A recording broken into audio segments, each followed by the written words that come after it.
Mom just keeps having babies. Dad works his fingers to the bone, but he still can't feed our huge family. The second I came of age, I started working at a noble estate just to help make ends meet. And today, Mom had another one. I desperately asked for time off to go home, but the head maid completely lost it on me.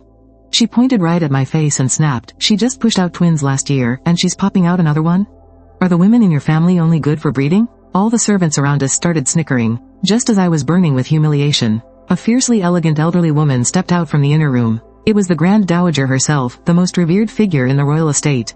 She asked in a cool tone, "How many siblings do you have?" I hung my head. 12. The women in our family, well, we get pregnant at the drop of a hat. The old matriarch's eyes instantly lit up. She made the call right then and there. "Marry my eldest grandson and become the crown princess. I will provide for every single one of your siblings. Spend all the gold and jewels you want. From now on, you won't have to lift a single finger. Your only duty is to bear heirs for our royal bloodline." The head maid who was just insulting me dropped to her knees with a loud thud. Her face went completely pale. I just stood there frozen. Absolutely mind blown. Did this insane stroke of luck really just drop right into my lap?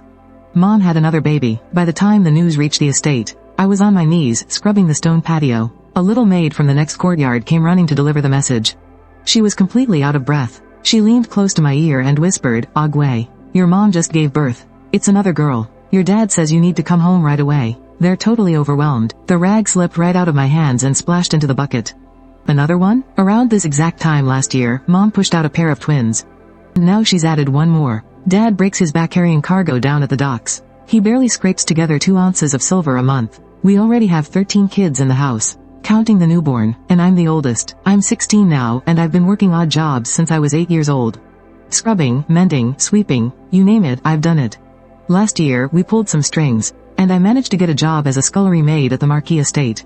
I make 800 copper coins a month. Every single penny goes straight back home. But right now, I need to ask for some time off. I stood up and wiped my wet hands on my apron. I made my way to the main courtyard. Madame Jo, the head maid, was the lady's personal attendant. Whenever she looked at us lowly scullery maids, she'd always roll her eyes with pure disgust. I stood right in front of her and explained my situation. Madame Jo was sipping her tea. She slammed her cup onto the table. "Time off?" She looked me up and down, glaring at me like I was absolute trash. "How many days did you take off last year? And the year before that? Are the women in your family a bunch of breeding sows? Dropping a new litter every single year." The older servants around us snorted and burst out laughing. My face was burning hot. I kept my head down, not daring to make a peep. "She just pushed out twins last year and she's popping out another one? Seriously, do you people have no shame? Your family is dirt poor and you're still breeding. Can you even afford to feed them? You're just relying on pestering us for work to pay for it all. Who do you think you are, some royal princess? Begging for time off every other day. Are you going to do your job or not?" The laughter around me just got louder. Someone muttered under their breath, "She's just extremely fertile." I heard the women in her family get pregnant at the slightest touch. Well, ain't that a golden womb? Golden? What's so golden about it? Breeding a litter of poor wretches just to slave away for others. My nails dug deep into my palms, but I couldn't look up. I couldn't talk back. This job didn't come easy. If I lose it, how will the dozen or so mouths at home get fed? I gritted my teeth, waiting for Nanny Jo to finish yelling, but she wasn't done yet. "I'm telling you right now, you are not getting this time off today. If you dare walk out that door, don't bother coming back tomorrow." My heart instantly sank to the bottom of my stomach. "Nanny, I'm begging you." "Begging for what? I've seen way too many of your kind. Taking wages from the estate, but your heads are completely full of your own family's garbage. What does your mother having a baby have to do with me? It's not like I got her pregnant. If she's so capable, tell her to stop breeding. Don't expect anyone to pity you just because she pushed another one out."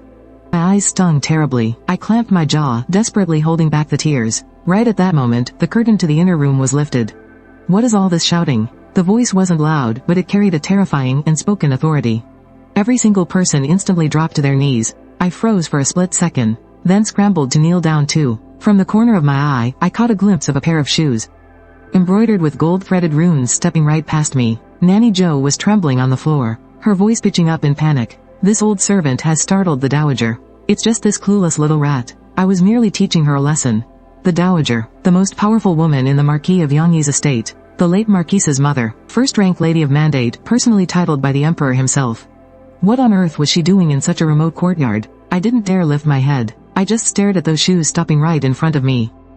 "Which courtyard do you serve?" I pressed my forehead to the floor. Answering the dowager, "This humble servant does the heavy lifting. They call me Agway. Stand up and speak. I got up on my feet, keeping my eyes glued to the floor. I heard you two arguing just now. Tell me, what happened? Nanny Joe frantically scrambled to speak first. Dowager, this wretched girl begs for time off every other day. I was just giving her a piece of my mind. Did I ask you? Nanny Joe's face drained of all color. She snapped her mouth shut. I took a shaky breath and spoke up. Dowager, my mother just had another baby today. It's utter chaos at home. I just wanted to beg for a single day off to go check on her. The Dowager's tone shifted, sounding almost amused. Had another one? How old is your mother? I curtsied slightly, answering the Dowager. She is 34. How many children has she had? I kept my eyes lowered. I curtsied again, counting to days. 13. The entire courtyard went dead silent for a moment. 13, the Dowager repeated slowly. Then, she suddenly asked, are all the women in your family like this?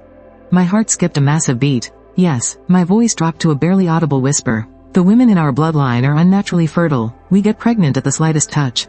She didn't say a word. I couldn't help myself, and I stole a quick glance up at her. And in that split second, I saw the Dowager's eyes light up. It was a deeply unsettling gleam, like she was staring at some incredibly rare, priceless treasure. She slowly looked me up and down, inspecting me from head to toe. It made my skin crawl. After a long pause, she finally asked, are you married? I froze completely. And no. Are you promised to anyone? No. The Dowager suddenly smiled. She turned to look at the senior maid beside her, who also had a look of sheer surprise on her face. The two exchanged a glance, and then she turned back to me and said, you, come with me. Nanny Joe knelt on the ground, her face completely pale. I followed the old Dowager out in a total daze. As we stepped out of the courtyard, I could vaguely hear Nanny Joe's voice behind us. Old Dowager, that girl. That girl is just a rough work maid. But no one paid her any attention. I followed the old Dowager through courtyard after courtyard, finally entering a heated pavilion. Incense was burning inside, and every single decoration was so expensive I barely dared to look. The old Dowager sat in the main seat and left me standing. What is your name? Agway. What is your family name? Shen Agway. She nodded. You just said the women in your family are naturally highly fertile. Is that true? I nodded. It's true. How many years has your mother been married? She's had 13 children. Yes, my parents have been married for 17 years. Except for the first 2 years, she was pregnant almost every single year. My mother has a strong constitution. She could get right out of bed after giving birth. And her milk supply was always plentiful. She never lost a single baby. The old Dowager's eyes lit up even more. What about you? She asked. You are 16 this year. Tell me, have you started your monthly cycles? My face instantly flushed bright red. But I didn't dare not answer. Yes, I have. Are they regular? Very regular. Always on the 3rd of every month, without fail. The old Dowager abruptly stood up. She took a couple of steps around the room, looking at me as if I were a literal mountain of gold. Good, good, good, she said 3 times in a row. Then, she slammed her hand on the table. Shen Agway, I have an unimaginable fortune to give you. Do you want it? What fortune? The old Dowager walked back over to me, and said word by word, my legitimate grandson, the heir to the Yangyi Marquis estate, is 19 this year and has not yet taken a wife. I want you to marry him and become his official wife. My mind completely exploded. The heir's official wife? I am just a rough work maid. Old Dowager, you must be joking. My voice was trembling. How could a lowly servant like me ever be worthy of the heir? Whether you are worthy or not, I am the one who decides. Do you think I chose you at random? A fertile physique like your family's is impossibly hard to find. My grandson is the sole heir to the Wang estate. Do you know how many years I've been longing for a legitimate great-grandson? Those noble girls from distinguished families are all so delicate. If they cross our threshold and can't conceive for 3 or 5 years, my grandson can't just sit around and wait. She took a step closer, looking right into my eyes. But you are different. You can give birth every single year. Have as many as you want. The Yangyi Marquis estate can afford it. No matter how many you have, I can afford to raise them all. I will even take care of all your younger brothers and sisters. I'll have them brought into the estate and provide them with food, clothes, and an education. You can spend all the gold, silver, and jewelry you want. You can wear all the finest silks. You won't have to lift a finger. Your only job is to bear children for our Wang family. I stood there, completely stunned. An overwhelming, sky-shattering fortune had just dropped right into my lap. What is it? The old Dowager chuckled. Did I scare you? I opened my mouth, but couldn't make a sound. Just then, a sudden commotion broke out outside. Someone was shouting, "My lord, you can't go in there." The old matriarch was entertaining a guest when the door curtain was suddenly ripped open. A young man stormed into the room, wearing a dark embroidered robe. His hair was tied back with a jade crown, and he was breathtakingly handsome. So handsome, in fact, that I didn't even dare to look at him for too long. He shot me a fleeting glance. His eyes were incredibly cold, looking at me like I was nothing more than a piece of furniture. Then he turned to the old matriarch, his brow deeply furrowed. "Grandmother, I heard you just picked up some random girl in the backyard, and you want to make her my wife?" The incense in the parlor suddenly felt suffocating. I stood there, frozen, not knowing what to do with my hands or feet. The young lord's gaze fell on me once again. This time, his eyes lingered for a second longer, and his frown deepened. His tone made it painfully obvious what he was thinking. Her? Really? My face burned with shame, and I hung my head even lower. But the old matriarch wasn't angry at all. She smiled and waved him over. "You're just in time. Come, sit." The young lord didn't move. He just stood by the door, radiating an icy, unapproachable aura. "Grandmother, please stop this nonsense. My parents will arrange my marriage when the time comes. What are you doing, just picking up some random stranger off the streets?" The old matriarch laughed out loud. "I've lived a very long life. When have I ever done something so thoughtless? Just sit down, and let your grandmother explain." The young lord still didn't sit. Instead, he stared straight at me. His eyes were as freezing as well water in the dead of winter. "Leave us." He was talking to me. Feeling like I had just been thrown a lifeline, I scrambled toward the door. But I had barely taken 2 steps when the old matriarch spoke up. "Halt." I had no choice but to freeze in my tracks. Yan, what kind of attitude is that?" The old matriarch's voice darkened. "She is under my protection. How dare you try to throw her out?" The young lord took a deep breath, swallowing down his raging temper. He finally walked in and sat down on a chair, though his back was completely rigid. He refused to even look at me. "All right, grandmother, I'm listening." The old matriarch motioned for me to stand next to her. Trembling with fear, I shuffled over. Once I stood still, I caught a faint, soothing scent of sandalwood coming from her. "Yan," the old matriarch began, "you're 19 this year, and you don't even have a single girl in your bedchamber. Matchmakers are practically breaking down our doors, but you reject every single one of them. Tell me, how much longer are you going to drag this out?" The young lord's expression didn't change at all. "My ambitions lie in my career, grandmother. I have no time for romance." "Bullshit," the old matriarch snapped back without hesitation. "Do you think I'm just some foolish old woman? You think I don't know what's going through your head? You just think all those noble girls are too pretentious. You hate that they can't lift a finger or do a hard day's work. You hate that they only know how to recite poetry, but haven't got a clue how to run a household. But you need to think about your position. You are the heir to this family. You are the future master of the Marquis Manor. If you don't marry a noblewoman, what, are you going to marry some village peasant?" The young lord didn't say a word. Then, the old matriarch's tone sharply shifted. "Well, today, I really am getting you a village peasant for a wife." The young lord's head snapped up. "Grandmother, you let me finish." The old matriarch pointed straight at me. "This girl's last name is Shen. She has 16 people in her family. Her mother gave birth to 13 children. The women in her family are naturally blessed with extraordinary fertility. A single touch is all it takes to get pregnant. Do you understand what that means?" He looked at me, and his gaze finally changed. It was no longer sheer disgust, but rather a bizarre kind of scrutiny. The dowager continued, "Your father took 3 wives and concubines, yet only managed to produce you. Your mother had a difficult labor when she had you, and nearly lost her life. She could never bear children again after that. And your uncle's branch is even worse off. His wife has been married into the family for 5 years, and hasn't popped out a single thing. Our Marquis estate has had only 1 son per generation for 3 lifetimes. You are our absolute last hope." Her voice grew heavy. "Yan, have you ever thought about it? What if you marry a noble lady, and she can't give you a child for 3 to 5 years? What would happen to our estate's legacy? What would happen to you?" The young lord's Adam's apple bobbed. "I am not trying to force you." The dowager softened her tone. "But just think about it. Those noble daughters from prestigious families are completely spoiled and pampered. Their bodies are terribly frail. 8 out of 10 will have complicated labors. Even if they do manage to get pregnant, whether they can actually deliver the baby alive is a total gamble. But this girl is entirely different. Her mother birthed 13 babies. Every single one of them survived the drop. And her mother didn't suffer a single lasting illness either. What does this tell us? It means the women in her family are absolutely built for childbearing." She patted my hand affectionately. "If you marry her, you will have 2 babies in 3 years and a whole brood in 5. Give it 10 years and our Marquis estate will be bursting with life. No matter how perfect those noble ladies are, can they easily give you children?" The young lord stayed silent. He just stared at me. His gaze was incredibly complex, like he was carefully weighing his options. I felt entirely uncomfortable under his stare, dropping my eyes to intensely study the tips of my shoes.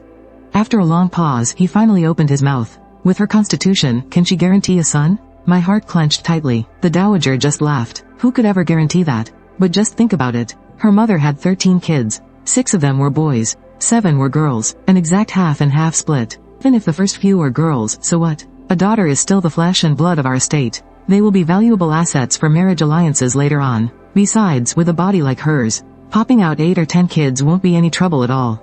There will definitely be a son eventually. The young lord fell silent for a very long time. So long, I thought he was going to slam the door and storm out. But in the end, he simply said, "Since grandmother has made the decision, your grandson has nothing more to say." The dowager beamed with joy. "Now that is my good grandson." She turned her head to the servants beside her. "Go and fetch Nanny Joe." Nanny Joe arrived quickly. She threw herself onto her knees, her body trembling like a leaf in the wind. The dowager picked up her teacup and took an agonizingly slow, deliberate sip. "I heard you cursing someone earlier. What exactly did you say? Say it to my face one more time." Nanny Joe's face drained of all color. This old servant was utterly blind. I had eyes but couldn't see. "Mercy, old madam, I was a blind fool." The old madam chuckled. "Oh, I think your eyes work perfectly fine. Didn't you call the women of her family breeding sows? Saying she's only good for dropping litters?" Nanny Joe kowtowed frantically. This old servant deserves to die. Her voice was cold. "You certainly do, my grandson's bride.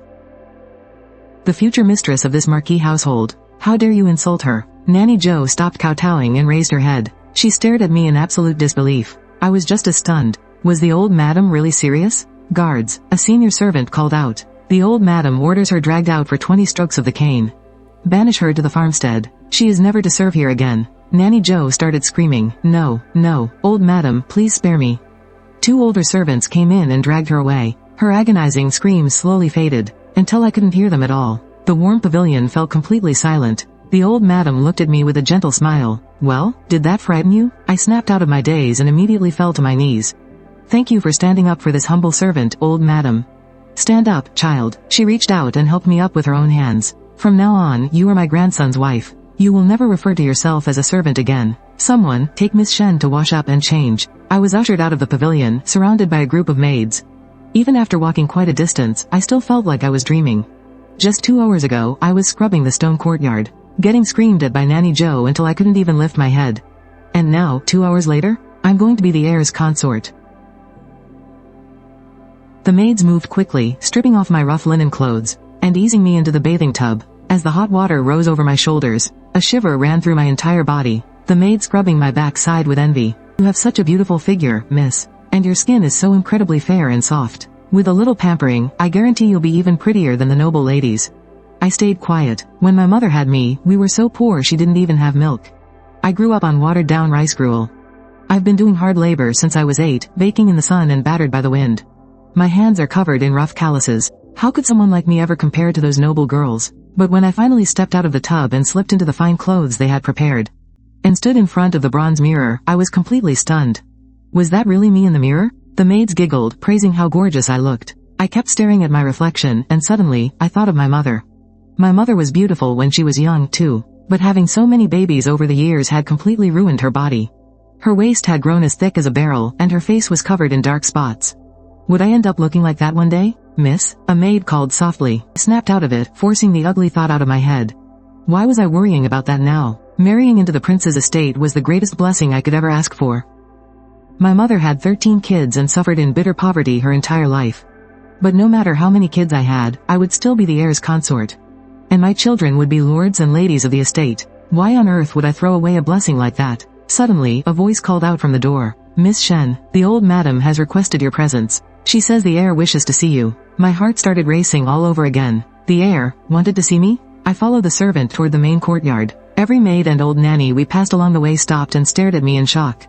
Then I hurried to bow. It felt so strange. Just 2 hours ago, when I saw them, I still had to lower my head and walk around them. I entered the main courtyard. The old matriarch was talking with the young lord. Seeing me come in, her eyes lit up. "Good, very good. Dressed up like this. She really is quite a beauty." The young lord looked over too. His gaze lingered on my face for a second, then shifted away. I couldn't tell if he was pleased or not. "Ah Yan, take Ogway for a walk in the garden. Have a chat. The wedding was decided in a rush. You two should at least get to know each other." The young lord stood up. Yes, he was walking toward me. He stopped right in front of me. Being this close, I finally realized he was more than a head taller than me. I had to tilt my head all the way up just to look at him. His tone was flat, showing neither joy nor anger. I followed him outside. We walked through the corridors, and entered the garden. Dusk was falling. Lanterns were lit in the garden, casting flickering shadows. It was beautiful. The young lord walked in front, and I followed behind. Neither of us said a word. After walking for a while, he suddenly stopped. I stopped too. He turned around and looked at me. "Do you know why my grandmother chose you?" My heart tightened. I kept my eyes down. "I know. Good that you know." His voice was cold. "I don't like you. And you don't need to like me either. You're entering this manor just to bear my children, to continue the royal family line. As long as you know your place, I guarantee you a lifetime of wealth." I looked up at him. He was looking right back at me, his gaze distant, like he was looking at a handy tool. Suddenly, I thought of my mother. When she married my father, did he look at her like this too? What? He raised an eyebrow. "Got something to say?" I opened my mouth, but just as I was about to speak, a sudden commotion broke out in the distance. Someone came running over, looking panicked. "Young lord, terrible news. People from the palace are here. There's an edict demanding you enter the palace immediately." The young lord frowned. He glanced at me, dropped a quick go back first, and strode away. I stood right there, watching his back disappear into the night. The lantern light swayed back and forth, stretching shadows long across the ground. I stood there for a moment. Just as I was about to turn around, a hand suddenly grabbed my shoulder. "So, you're the woman grandmother found for Brother Ah Xing?" I turned my head. A young woman in lavish clothes stood behind me. Almond eyes, rosy cheeks. She was stunningly beautiful, but the way those eyes looked at me, it was like they were dipped in poison. "I am the cousin of the Marquise's estate." She smiled, and that smile was sharp as a knife. "Brother Heng and I grew up together. We're childhood sweethearts, inseparable since we were little. Do you know what that means?" She leaned in close to me, her voice dropping low. With a smirk, she whispered, "It means, even if you marry into this family, you're nothing but a breeding sow." Her breath hit my face, carrying a sickeningly sweet scent of makeup powder. I took a step back, putting some distance between us. "Miss Cousin," I looked right at her. "What exactly are you doing?" She giggled, her whole body shaking with amusement. "What am I doing? I just came to see who on earth the old matriarch personally demanded to bring back. I wanted to see what you looked like, and now that I've seen you." She looked me up and down, her smile dripping with contempt. "Nothing special at all." I stayed completely silent. She took another step forward, getting right in my face. "Do you have any idea who I am? My mother is a daughter of the Marquis Manor. My father is a director at the Jiangnan Manufacturing Bureau. I grew up right here in this manor, practically glued to Brother Heng's side. The old matriarch adores me, and the Marquis and his wife love me too. If my father hadn't returned to our hometown to mourn his parents, I would have been engaged to Brother Heng ages ago." Her eyes flared with malice, looking like she wanted to tear me to shreds. "What the hell are you anyway? A lowly servant girl thinks she can steal him from me?" I still didn't say a word. She waited for a moment, seeing that I wasn't going to take the bait. Her smug smile started to crack. "Are you deaf? Can't you understand plain English?" That's when I finally opened my mouth. "I understand. I hear you loud and clear." "Then how dare you still stand here?" "Why wouldn't I dare?" I looked her dead in the eye. "Miss Cousin, I understood every single word you just said. You like the heir, and you want to marry him. But the problem is, you didn't. Your father went back home to mourn, and you went with him. So, the whole engagement fell apart. Now that I'm here, you're pissed off. So you've come to pick a fight with me." Her face flushed beet red. But have you ever thought about this?" I cut her off. "Why are you taking this out on me? The marriage was arranged by the old matriarch. If you're really so tough, go talk to her. Tell her to call off the wedding and let you marry him instead. What's the point of yelling at me? It's not like I have a say in any of this." She was so choked up with rage that she couldn't even speak. I just looked at her, suddenly finding the whole thing incredibly amusing. I've been working on the streets since I was 8 years old. I've seen every kind of person out there. People have cursed at me, trampled all over me, and bullied me more times than I can count. Her pathetic little tricks? Compared to Nanny Joe, they were nothing but child's play. "Miss Cousin," I said, "if there's nothing else, I'll be taking my leave now. The old matriarch is still waiting for me to report back." I turned around and started to walk away. "Stop right there," she screamed from behind me. I completely ignored her. She chased after me, and grabbed me hard by the arm. "Do you really think you've won? In your dreams, Brother Xing will never fall for you. He's going to marry me sooner or later. Just you wait and see." I shook off her hand, and walked away without looking back. Even after I had gone quite a distance, I could still hear her screaming curses behind me. I just chuckled, and completely brushed it off. But when I got back to the old lady's quarters, I immediately felt that the mood was wrong. The old lady was sitting at the head of the room, looking incredibly grim. Standing right beside her was a middle-aged woman, dressed impeccably with a very shrewd look on her face. She was dabbing the corners of her eyes with a handkerchief, putting on a show of crying. The woman sniffled and said, "Old lady, please don't think I'm overstepping, but if word of this ever gets out, how is our Marquise's estate supposed to show its face? The heir marrying a lowly, coarse servant girl? Those noble families would laugh us right out of town." Ah, so this was the Marchioness, the heir's biological mother. I stood awkwardly at the door, unsure if I should go inside. The old lady spotted me, and her expression softened just a bit. Come in. I walked inside and respectfully curtsied to the old lady, and then bowed to the Marchioness. The Marchioness stared at me, and her eyes were exactly like the heir's, cold, distant, and totally detached. It was like she was looking at an object. Is this her? She asked. The old lady nodded firmly. Yes, that's her. The Marchioness looked me up and down, from head to toe. Finally, her eyes locked onto my hands. Because of years of endless hard labor, my knuckles were thick and swollen, and completely covered in rough calluses. Her brow twitched in disgust. She said, Old lady, this girl's background is just far too cheap. Even if you want to find a good breeder for the heir, you can't just drag some random peasant off the streets. When people find out, how is the heir ever going to show his face in public? The old lady calmly picked up her teacup and completely ignored her. The Marchioness pressed on, Actually, I do have a suggestion. Don't we have a few houseborn servant girls right here in the estate? We can just pick a few sturdy ones to be the heir's bedmaids. The babies they pop out can be registered under the legitimate wife's name. It accomplishes the exact same thing. The old lady slammed her teacup down onto the table with a sharp crack. The same thing? Her voice dropped to freezing temperatures. Are legitimate and illegitimate children the same thing? All the color drained from the Marchioness's face. The old lady looked right at me. You, come here. I walked over and stood quietly in front of her. The old lady reached out and took my hand. Her hands were flawlessly pampered, soft and pale as jade, creating a harsh contrast against my own rough skin. But she didn't show a hint of disgust. She gripped my hand tightly, and turned to glare at the Marchioness. Look closely at these hands, the old lady demanded. These are the hands of someone who actually works. Out of all those delicate, spoiled little misses in our estate, which one of them has hands like these? The Marchioness was dead silent. Let me ask you something else. The old lady snapped. Out of all those houseborn servants in our estate, whose mother gave birth to 13 children? Whose mother got pregnant year after year, gave birth year after year, and had every single baby survive? The Marchioness remained completely speechless. The old lady finally released my hand, and let out a vicious sneer. Aren't you just turning your nose up at her low birth? Well, let me tell you something. Lowly background can be elevated. A title can be legitimized. Titles can be made right. Our noble estate is down to this one single heir. The only thing you cannot fake is having actual offspring. He is our absolute last surviving bloodline. Our family has only had one heir for 3 generations, the only seedling. 3 generations, just one heir. What if something happens to him? Yan is our only hope. What if something happens? What if he marries someone who can't give birth? What if she can't have kids? Our family line will be completely wiped out. We'll have no descendants. If the worst happens, when that day comes, all the prestige, all the noble status, it'll all mean absolutely nothing. Who cares about saving face then? It'll all be useless. Status won't mean a damn thing. Completely useless. Noble status means nothing. The madam's face went completely pale. Mother.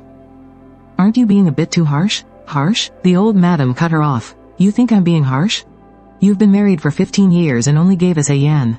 Your health is poor, so you couldn't have more kids. I never said a word about it. But a Yan is different. He's our only heir. Our only heir. You've brought total shame to our ancestors. He has to have lots of children. Complete shame. You've utterly disgraced the ancestors of this family. Don't you understand that? Tears instantly welled up in the madam's eyes. She grabbed her handkerchief, covered her face, and ran out of the room. The parlor fell dead silent. The old madam let out a heavy sigh, sinking back into her chair. She looked exhausted. I just stood there, frozen, not knowing what to say. After a long pause, she finally spoke. I'm sorry you had to see that mess. I shook my head. The old madam looked right at me, her eyes full of mixed emotions. You're probably thinking to yourself, how could she be so cruel to her own daughter-in-law? I hesitated for a second, then nodded. The old madam chuckled, but it was a bitter smile. Do you think I enjoy doing this? She said, I don't have a choice. The Yangyi Marquis family has had only one heir for 3 generations. Yan is the very last one. In his grandfather's generation, there were still 2 brothers. But the eldest couldn't have kids, and the second only had 1. And now, in Yan's generation, it's just him. Do you know what that really means? I shook my head. She kept her eyes on me, her voice dropping to a whisper. It means, God forbid, if anything happens to Yan, our family line dies with him. There's no one to inherit the title. No one to carry on our name. And an old woman like me, I wouldn't have the face to meet our ancestors when I die. Her eyes grew red and teary. My heart ached for her. The old madam wiped her eyes, and forced another smile. That's exactly why I have to find him a wife who can bear lots of children. I don't care how elegant those noble girls are. If they can't give us a son, what's the point? But you're different. Your mother is so fertile. Once you marry in, you'll have 2 babies in 3 years. And 3 babies in 5 years. Our home will finally be filled with life. Her eyes were practically begging me. Egwei, you won't let me down, right? Right? I looked at her, and a wave of mixed feelings suddenly washed over me.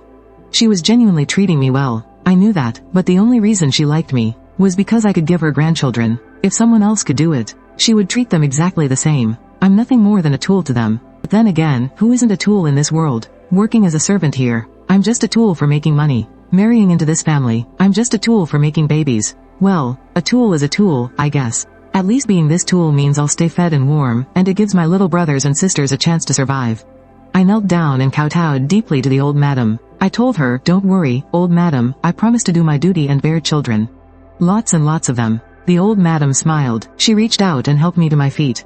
Good child. That night, I didn't go back to the servants' quarters. The old madam had someone prepare a side room for me to stay in. The bedding was fresh and new. It was so soft that I barely dared to move when I lay down, terrified I'd ruin it. I lay tucked under the covers, just staring blankly at the bed canopy. So much had happened today, and way too fast. Too fast for me to even process. Nanny Joe's harsh scolding, the old madam's intense gaze, the young heir's coldness, the cousin's bitter threats, the Marchioness's tears. Every scene kept spinning round and round in my head, finally freezing on the young heir's words, I don't like you, and you don't have to like me either.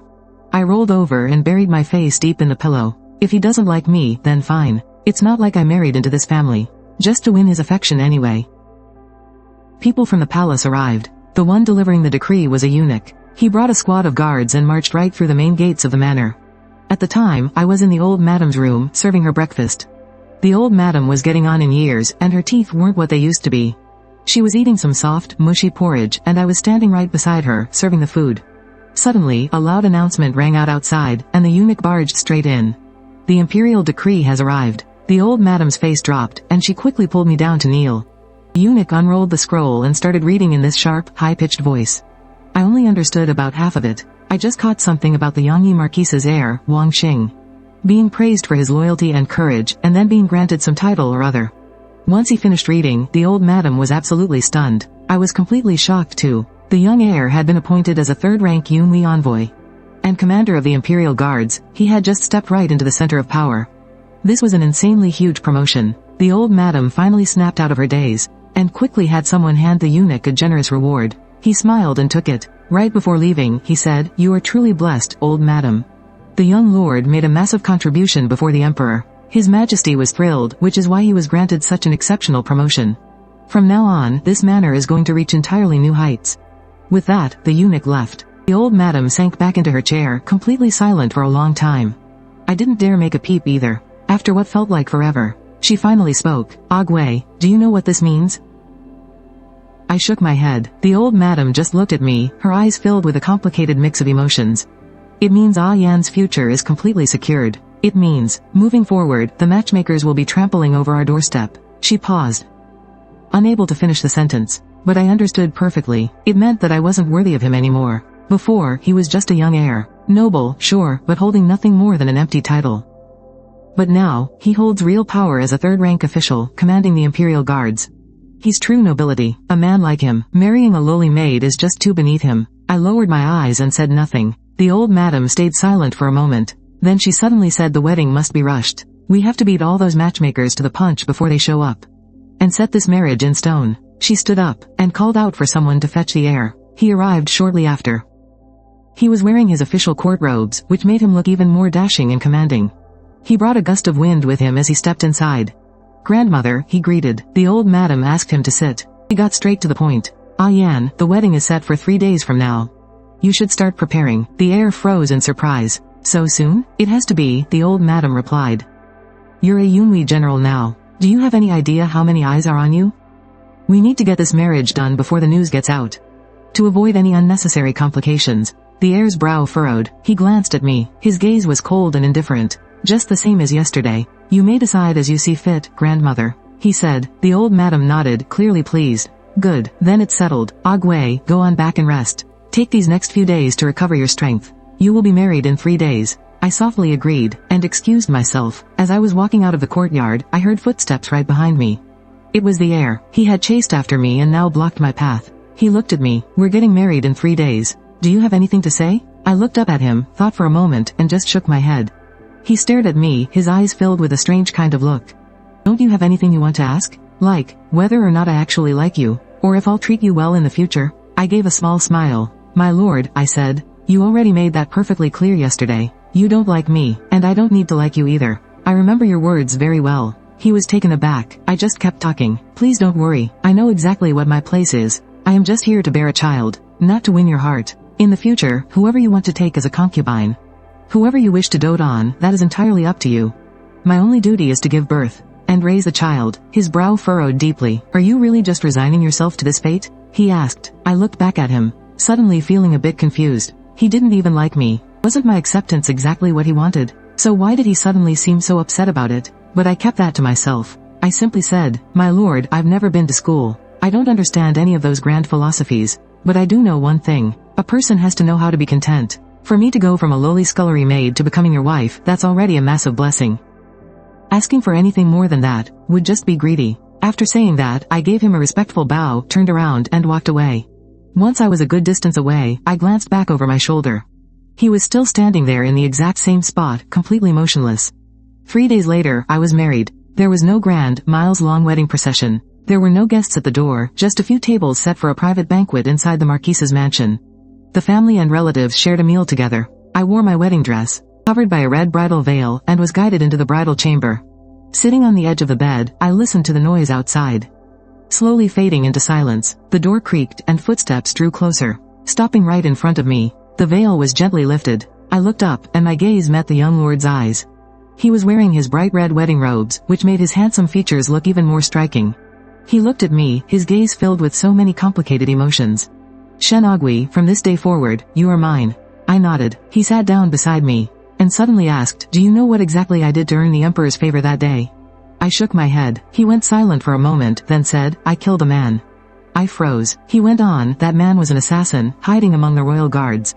He almost got to his majesty. I took a sword strike for him, and struck him dead in return. His majesty rewarded me, because I saved his life. I didn't know what to say. He turned his head, looked at me, and suddenly smiled. It was a tired smile. Aren't you curious why I'm telling you all this? I shook my head. He smiled again, but this time, there was something else in his expression. Because you're my wife now. From now on, you're the only one I can share these things with. My heart skipped a beat. He suddenly leaned in close. So close that I could clearly see his eyelashes. Shenagui, about having a child. There is no rush. I froze. He said, you are still too young. Only 16. Let your body rest for 2 years before we think about anything else. With that, he stood up and walked towards the door. Right at the doorway, he paused. He looked back at me. You take the bed tonight. I'll sleep in the study. It will be like this from now on. The door clicked shut. I just sat there on the edge of the bed, staring at that door, completely stunned for a long time. He said there's no rush. He said to let my body rest for 2 years. I suddenly felt so confused. What exactly did he mean by that? The young lord's words kept looping in my mind. Let your body rest for 2 years before we think about anything else. Did he think I was too young to lay a hand on?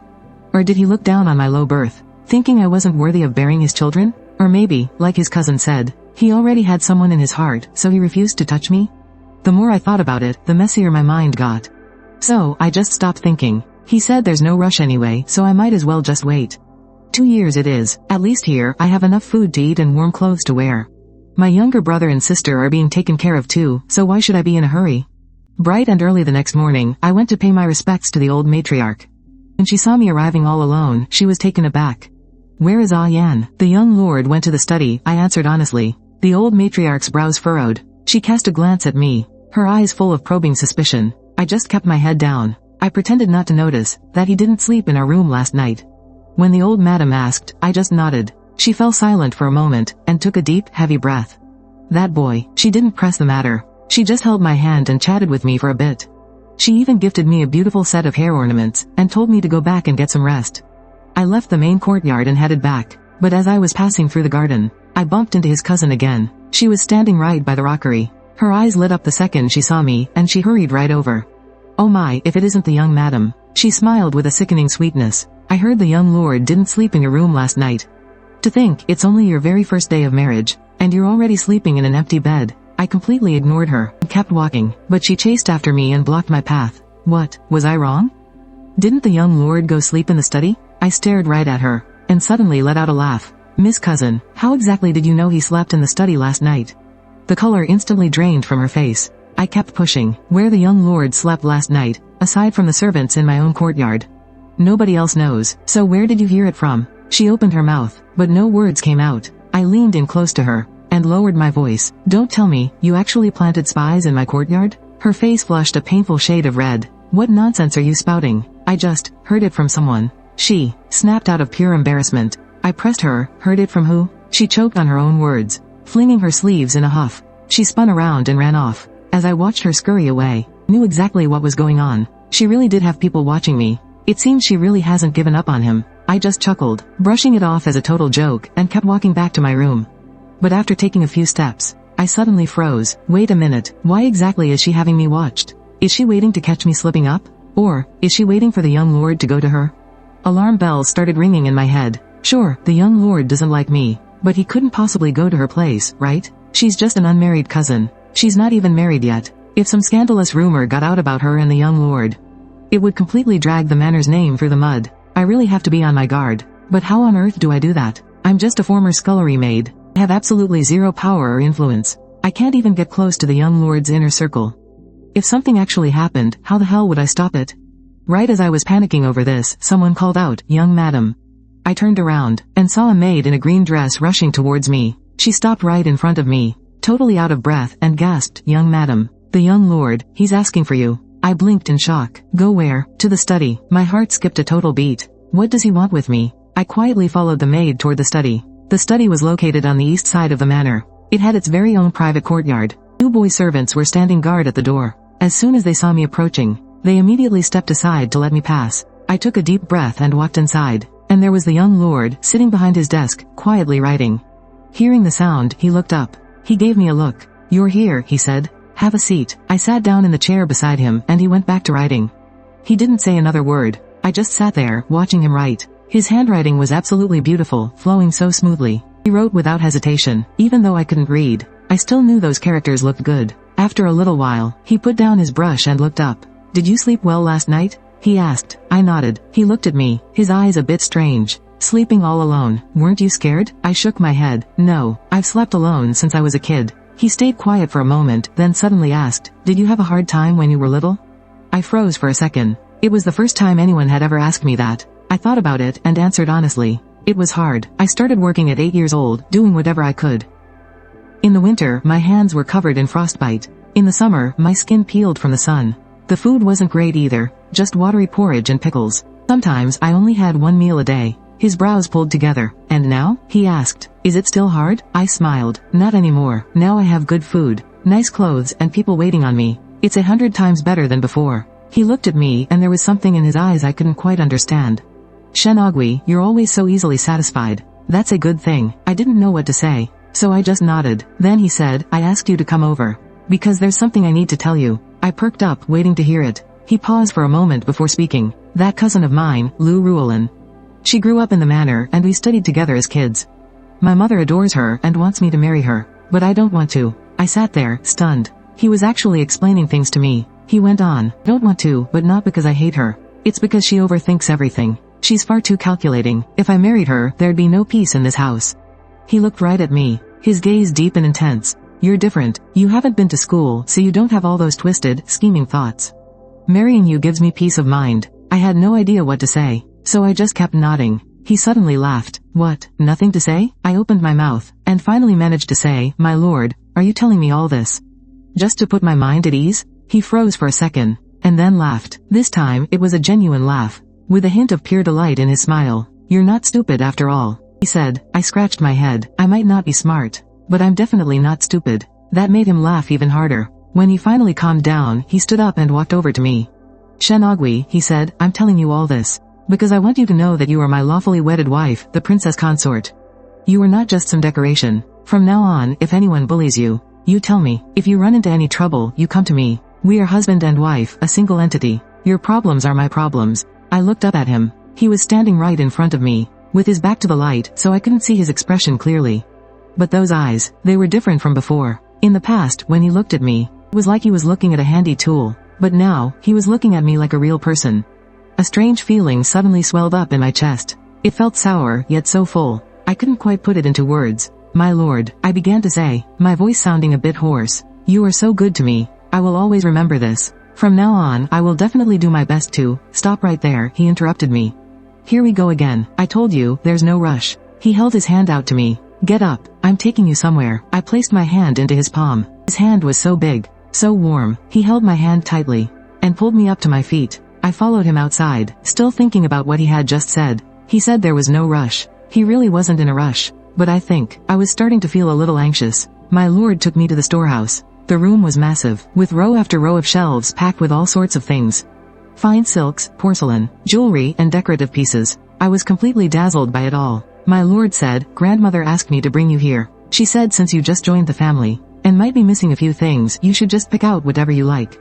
I froze. Pick out whatever I like? Take whatever catches your eye. I stood there at the entrance of the storehouse, not moving a muscle. My lord looked at me. Are you afraid, or do you just not know what to take? He chuckled softly. Well, I shook my head. It's not that I'm afraid, or that I wouldn't dare take anything. I'm really not afraid. I'm not. It's just, I don't know what to choose. It's not that I'm afraid, there's just too much in here. I wouldn't even know where to start. He walked over to one of the shelves and picked up a hairpin. It was made of jade, completely smooth and luminous, with a beautiful plum blossom carved into it. How about this one? He asked. I took it from him, looked at it for a moment, and gently put it back. It's far too precious, I said. I'm terrified I might break it. Then he picked up a bolt of silk. It was a deep, rich crimson, woven with intricate, subtle patterns. What about this? I reached out and touched it. The fabric was as smooth as flowing water. I had never seen anything so luxurious in my life. This is way too nice, too, I murmured. I'm not used to wearing things like this. He set the silk down, turned around, and looked right at me. Shenogui, he said softly, you are the princess consort. You are more than worthy of all these things. I just looked at him, completely at a loss for words. He let out a soft sigh, and stepped right in front of me. What are you so afraid of? He asked gently. I lowered my head, staring blankly at the tips of my shoes. It took a long time before I could finally bring myself to speak. My lord, I said, I'm afraid these things are just too good. I'm afraid that if I get used to them, and one day they're gone, I'll be devastated. I'm afraid that once I reach out, I won't be able to pull my hand back. He was silent for a long time, so long that I thought he wouldn't answer. But finally, he put his hand on my shoulder. Shenogui, he said, as long as I am here, these things will never disappear. I looked up at him. His eyes were so bright, like lit lanterns. I promise you, he said, I didn't take anything that day, not because I didn't dare to, but because I didn't want to. He is good to me, I know, but how long can this goodness last? I don't know. What if one day he changes? What if one day he takes a new lover? What if one day he gets tired of me, and tosses me aside? When that time comes, if I can't pull back my reaching hand, it will hurt even more. So, I don't take them. If I don't take them, I won't get attached. If I don't take them when the day comes for me to leave, I can make a clean break. But my lord didn't know what I was thinking. He thought I was just timid, insecure, and inexperienced with the world. He told me to take my time to adjust, to slowly get used to it, and to slowly become a part of this family. I nodded in agreement, but in my heart, I knew that he and I were simply from two different worlds. He is a cloud in the sky, and I am the mud on the ground. Cloud might occasionally drift down, lingering with the mud for a little while. But eventually, the cloud must return to the sky, and the mud must stay on the ground. I never dared to wish for anything else, but things never quite go the way I expect them to. On the 7th day of our marriage, people from the palace arrived. This time, it wasn't a eunuch delivering a standard decree, but a personal edict from the empress herself, summoning the princess consort to the palace. When the old matriarch received the edict, her face paled. I was stunned too. The empress wanted to see me? I changed my clothes, and followed the palace staff onto the carriage. My lord didn't come. He had official duties this morning and had left bright and early. Before he left, he came to see me for a moment and said, "Don't be afraid. Her Majesty is a very kind person. She won't make things difficult for you." I nodded, but inside, my stomach was in knots. Who was the empress? The mother of the entire nation. The lord of all people. I was just a lowly servant girl. What right did I have to be summoned by her? The carriage rolled along, moving forward as my heart pounded in my chest. The woman sitting across from me was a senior palace maid, about 40 years old, with a fair and dignified face. She wore a slate gray palace uniform. Ever since getting on the carriage, she hadn't said a single word, only glancing at me from time to time. How should I describe that look? It wasn't quite sizing me up, and it wasn't contemptuous either. It felt more like she was scrutinizing me. I felt even more uneasy. "Ma'am," I couldn't help but ask, "is there a specific reason Her Majesty summoned this servant?" The senior maid looked at me, and suddenly smiled. "Princess consort, please don't be nervous. Her Majesty simply wants to meet you." "Meet me?" I was even more confused. "What's so special about me?" The old nanny didn't answer. She just said, "You'll know once you get there." The carriage rolled right through the palace gates. It stopped in front of a beautifully carved gate, and the nanny helped me step down. She led me inside. The palace was just incredibly huge. We passed through gate after gate, walking down endless, winding corridors. I was completely dizzy from all the walking. Finally, we entered a massive hall. 3 huge characters hung above the grand doors, Kunming Palace. The Empress's personal bedchamber. The nanny told me to wait out in the corridor while she went inside to announce my arrival. I just stood there, awkwardly watching the palace maids and eunuchs hurrying back and forth. Every single one of them kept their eyes fixed straight ahead, walking at a brisk, silent pace. No one looked at me. No one even bothered to acknowledge my existence. I felt like a ghost, just hiding away in the corner of the wall, not daring to move a single muscle. After a little while, the nanny came back out and waved me over. "My lady," she called softly. "Please, follow me." I took a deep, shaky breath, and followed her inside. It was so much warmer in the hall than it was outside. Thick carpets covered the floor, feeling incredibly soft and plush beneath my feet. Sweet incense was burning in the room, giving off a deeply soothing scent. Her Majesty, the Empress, sat high upon the seat of honor. I immediately dropped to my knees and bowed low. This humble commoner, Shen, pays her deepest respects to Her Majesty, the Empress. "You may rise." Her voice was surprisingly gentle. I nervously stood back up. I kept my eyes glued to the floor, too terrified to look at her. "Come a little closer. Let me get a good look at you." I took 2 timid steps forward, then froze. A little closer. I took another 2 steps. Now, I was only a few feet away from her. "Look up." I slowly raised my head and finally met the Empress's eyes. She was much younger than I had imagined, probably in her early 30s. She was absolutely breathtaking, with an indescribable, overwhelming aura of pure royalty about her. She was just wearing simple, everyday robes, with only a single phoenix hairpin resting in her hair. Yet, her dominating presence still made it hard to even breathe. She slowly sized me up. I had no choice but to stand completely still and let her look. After what felt like an eternity, she smiled, such a well-behaved child, and quite pretty, too.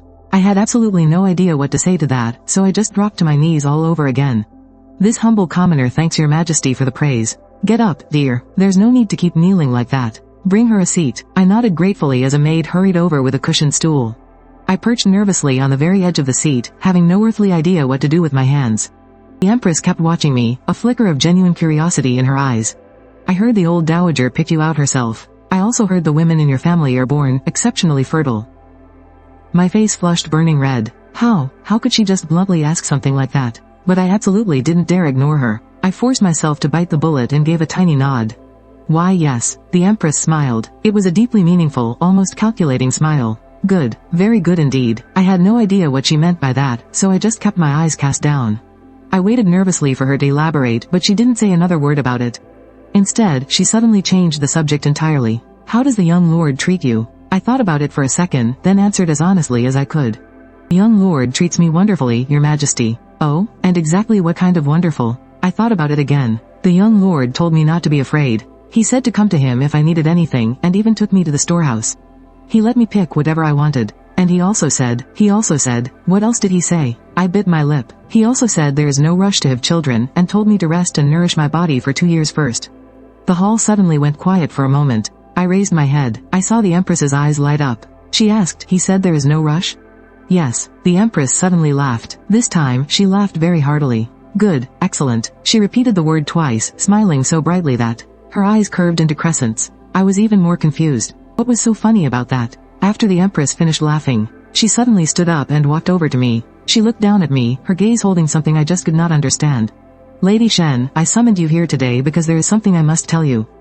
I quickly stood up and lowered my head to listen. "I have a niece. She is 15 this year and exceptionally beautiful. She is brilliant as well. I had always wanted to betroth her to the young lord, but the old dowager beat me to it and brought you into the family first." My heart suddenly sank. So that was it. So this was the real reason. I lowered my eyes, waiting for her to continue. "I originally thought that if you were some restless, scheming girl, I would have my own ways to handle you. But seeing you today..." She paused, then smiled. "You are actually a rare, honest soul." I did not know what to say, so I just stood there. "That the young lord treats you well is your blessing. A lady of the house is a true wife. Not just some tool for breeding, but you must remember this. You are his legal wife, the future lady of the Marquise's estate. Not just some plaything meant for breeding. I summoned you here today simply to tell you, focus on living a good life with him.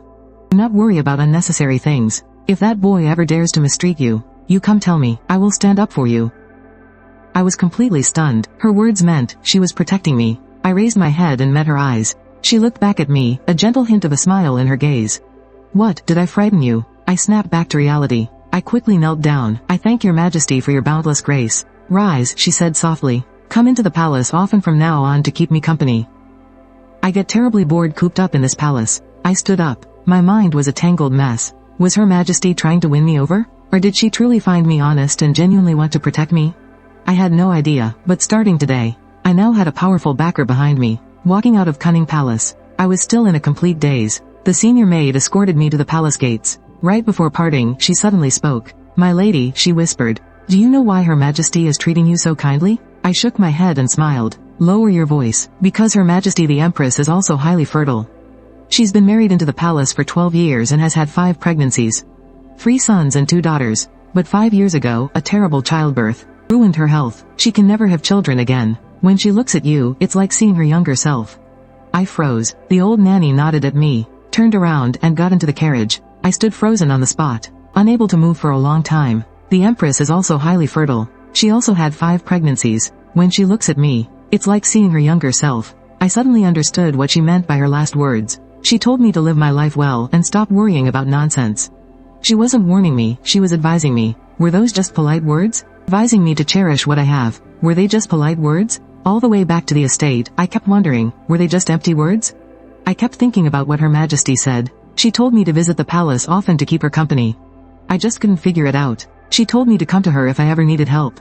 She even said that if the heir ever dared to mistreat me, she would stand up for me. Did she really mean all that? Or was she just being polite? I couldn't wrap my head around it, so I just stopped trying. I'll cross that bridge when I come to it, anyway. The carriage pulled up to the gates of the Marquise's estate. I stepped out and headed inside. I had barely passed through the inner gates when a maid came running over, looking absolutely panicked. My lady, she cried out, something's wrong. The young cousin is in your courtyard, saying she demands to see you. I stopped dead in my tracks. Lou Ruolin? What on earth is she doing in my courtyard? I quickened my pace back to my quarters. Before I even walked through the door, I could hear her voice ringing out. Don't think she's all that just because she's the lady of the house. Let me tell you, she's nothing but a lowly servant girl. She doesn't even know how to read. What kind of future do you think you have following her? I pushed the door open and walked in. Lou Ruolin was standing right in the middle of the courtyard, pointing fingers and bossing my maids around. The maids stood there with their heads bowed, not daring to make a peep. The moment she saw me walk in, Lou Ruolin's eyes lit up. She flashed a sickeningly sweet smile. Oh, my lady is back. I've been waiting for you. I just looked at her. Without saying a word, she walked right up to me and lowered her voice. My lady, there's something I need to beg of you. I kept my eyes on her, waiting for her to go on. She glanced around, leaned in close and dropped her voice to a whisper. I'm begging you, please let me and the heir be together. I was taken aback. She kept going, you know how it is. The heir and I were childhood sweethearts. We grew up together. If I hadn't been in mourning for my father, I would have been his wife long ago. Now that you've taken this position, I don't blame you. But I'm begging you, please let me marry into the household. Even if it's only as a concubine, I'll accept it. As she spoke, her eyes turned red, and tears started welling up. My lady, she grabbed my hand. Please, just grant me this. I promise you, once I'm part of the household, I'll absolutely know my place. I promise I'll never cause you any trouble. If you tell me to go east, I would never go west. If you tell me to stand, I would never sit down. All I ask is to stay by the young lord's side. Please, I beg you. She cried. Her knees buckled and she was about to drop to the ground. I quickly caught her. Cousin, I said, what on earth are you doing? She looked up, staring at me with eyes full of tears. My lady, she sobbed, please, just take pity on me. I have loved the young lord for 10 whole years. I just can't live without him. I looked at her, and suddenly found it almost funny. Was she actually stupid, or just playing dumb? Did she really think I would say yes? I let go of her and took a step back. Cousin, I told her, if you want to marry into this family, you should be begging the young lord. Go beg the great-grandmother. Go beg the Marchioness. What good does begging me do? I'm not the one in charge. Her face instantly dropped. I kept going, and besides, I heard every single word you just said to the maids out in my courtyard. You called me a lowly servant. You said I can't even read. You told them there's no future in serving me. Would someone like that really know their place if they married in? Her face flushed bright red. You were just speaking your mind. You think I don't deserve to be his wife. You think you're 10,000 times better than me. You don't want to marry in just to serve me. You want to kick me out and take my place. Caught red-handed, she flew into a humiliated rage. You, who the hell do you think you are? How dare you lecture me? I completely ignored her and raised my voice. Someone, escort our cousin out. Two older maids immediately stepped up, grabbed Lu Ruolin by the arms and dragged her away. She thrashed and struggled, screaming my name, Shen Ogui, don't you get too cocky. The young lord will never love you. Just you wait, just you wait. Her screaming slowly faded away and the courtyard fell dead silent. The maids stood there with their heads bowed, not even daring to breathe. I looked at them and ordered, from now on, if she ever comes back, tell her I'm not here. They all quickly agreed in unison. I turned around and went back inside. Shutting the door behind me, I sat on the edge of the bed. All of a sudden, I felt so exhausted. I could see right through Lu Ruolin's pathetic little schemes, but those last words of hers dug into my heart like a thorn. She said he would never love me. Was it true? The young lord treats me so well. I knew that, but was he just being nice, or did he actually love me? Or was it just his sense of duty? Was it just pity? Was it only because I was his legally married wife? I remembered the things he told me. You are my wife. We are in this together. As long as I'm here, you will never lose these things. What did he really mean by that? Did he truly see me as his partner? Or was it all just empty talk? I didn't know. I was starting to care. I cared so much, about whether or not he actually loved me. Caring if he'll be good to someone else. Caring if he'll take concubines in the future. Whether he'll dote on someone else. What is wrong with me? I clearly said I wouldn't be greedy. I clearly said I wouldn't think about these impossible things. But why have I started thinking about them anyway? I fell back onto the bed, staring blankly at the canopy. I don't know how much time passed. The door suddenly opened. I sat up, and saw the young lord push the door open and walk in. He looked at me, his eyebrows furrowing. What's wrong? Why do you look so pale? I shook my head. It's nothing. He walked over, and sat down beside me. I heard what happened. He said, I know Lu Ruolin came here to cause a scene. What did she say? I lowered my eyes, staying silent. He reached out and gently lifted my chin. I looked into his eyes. Shen Ogui, he said softly. Tell me what she said. I looked into his eyes. Those eyes were so bright, so incredibly earnest. I opened my mouth, and let the words out. She said, you would never like me. He froze for a second and then he laughed. Shen Ogui, he said. How do you know I don't like you? My heart skipped a beat.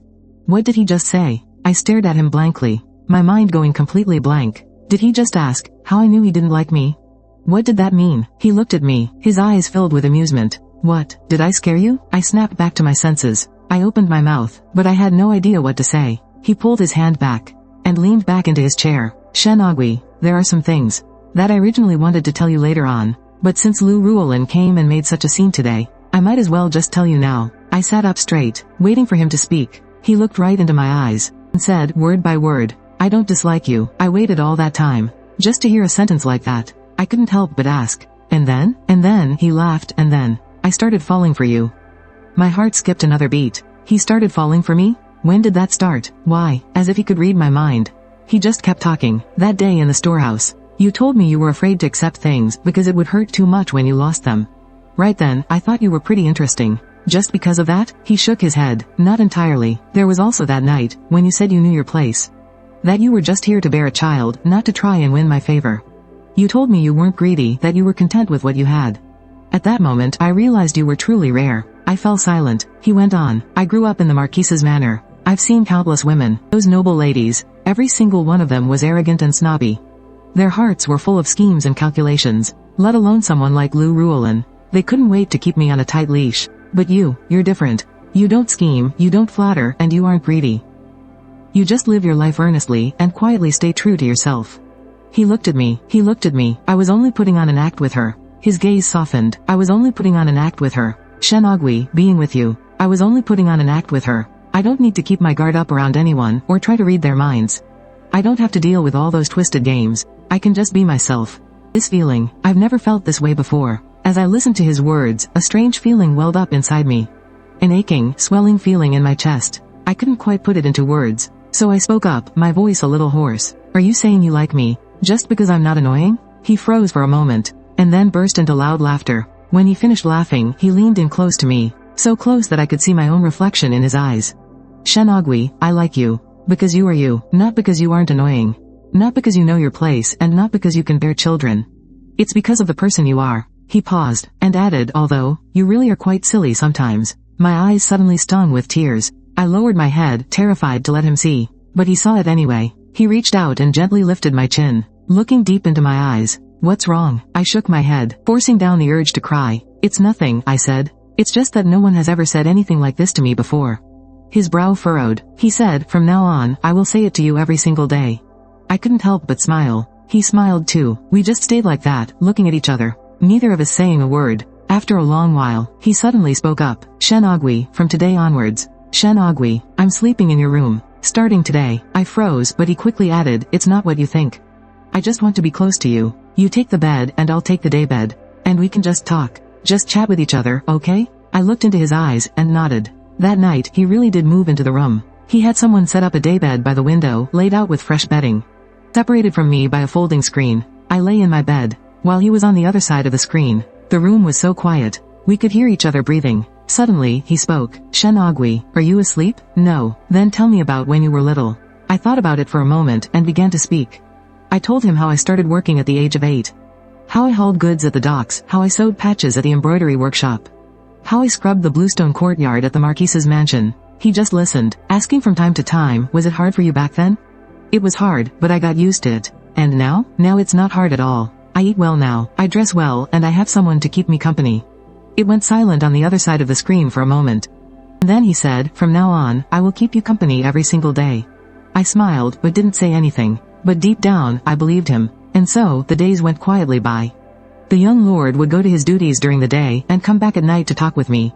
Sometimes talking about his day, and sometimes listening to me talk about mine. We were just talking, and he drifted off. He kept his word, he didn't touch me. He's a man of his word. He said he'd wait 2 years. And he really meant it. Sometimes, I wake up in the middle of the night, and I look at him through the screen. The moonlight spills in through the window, resting gently on his face. He looks so peaceful. In those moments, I think to myself, this man is mine. What did I, Shen Agui, ever do to deserve a husband like him? But those peaceful days didn't last long. It was the 15th of the month. I went to pay my respects to the old madam. The moment I walked in, I saw my mother-in-law was there too. She looked at me with a completely cold expression. She didn't say a word. I bowed to the old madam first, and then to her. She just gave a faint hem in response. The old madam took my hand, and gently had me sit down. Agui, she asked, how have you been these past few days? I nodded. Very well, thank you. And Ayan? Is he treating you well? I nodded again. Yes, very well. The old madam smiled warmly and patted my hand. That is good to hear. Just then, my mother-in-law suddenly spoke up. Old madam, there is a matter I wish to discuss with you. The old madam looked at her. What is it? My mother-in-law shot me a look filled with something unspoken and sharp. I want to bring in a concubine for my son. My heart instantly dropped. The old madam frowned. A concubine? She asked. Why bring this up so suddenly? My son is 19 this year, she replied. And he still has no heirs. His wife has been married into our family for a whole month now. And there is still no sign of a child. I was thinking it would be best to bring a concubine into the household, so our family tree can grow sooner rather than later. The old madam fell silent for a moment. She looked over at me. I kept my eyes lowered, not making a single sound. Agui, the old madam asked, what do you have to say about this? I slowly raised my head and looked at her. Old madam, my husband said there is no rush. My mother-in-law let out a harsh sneer. No rush? He might not be in a rush, but we certainly are. Our noble family has had only one son for 3 generations. He is our absolute only heir. If he doesn't hurry up, and heaven forbid something happens to him, what will become of our family? I cast my eyes down, and stayed quiet. The old madam sat in silence for a moment, then finally said, we will discuss this again when Ayan returns. My mother-in-law tried to argue back, but the old madam just waved her hand dismissively, sending her out of the room. Then, it was just the 2 of us left in the room. She looked at me, and let out a heavy sigh. Please do not blame her. She is just anxious. I nodded. I know. The old madam continued, since Ayan already said there is no rush.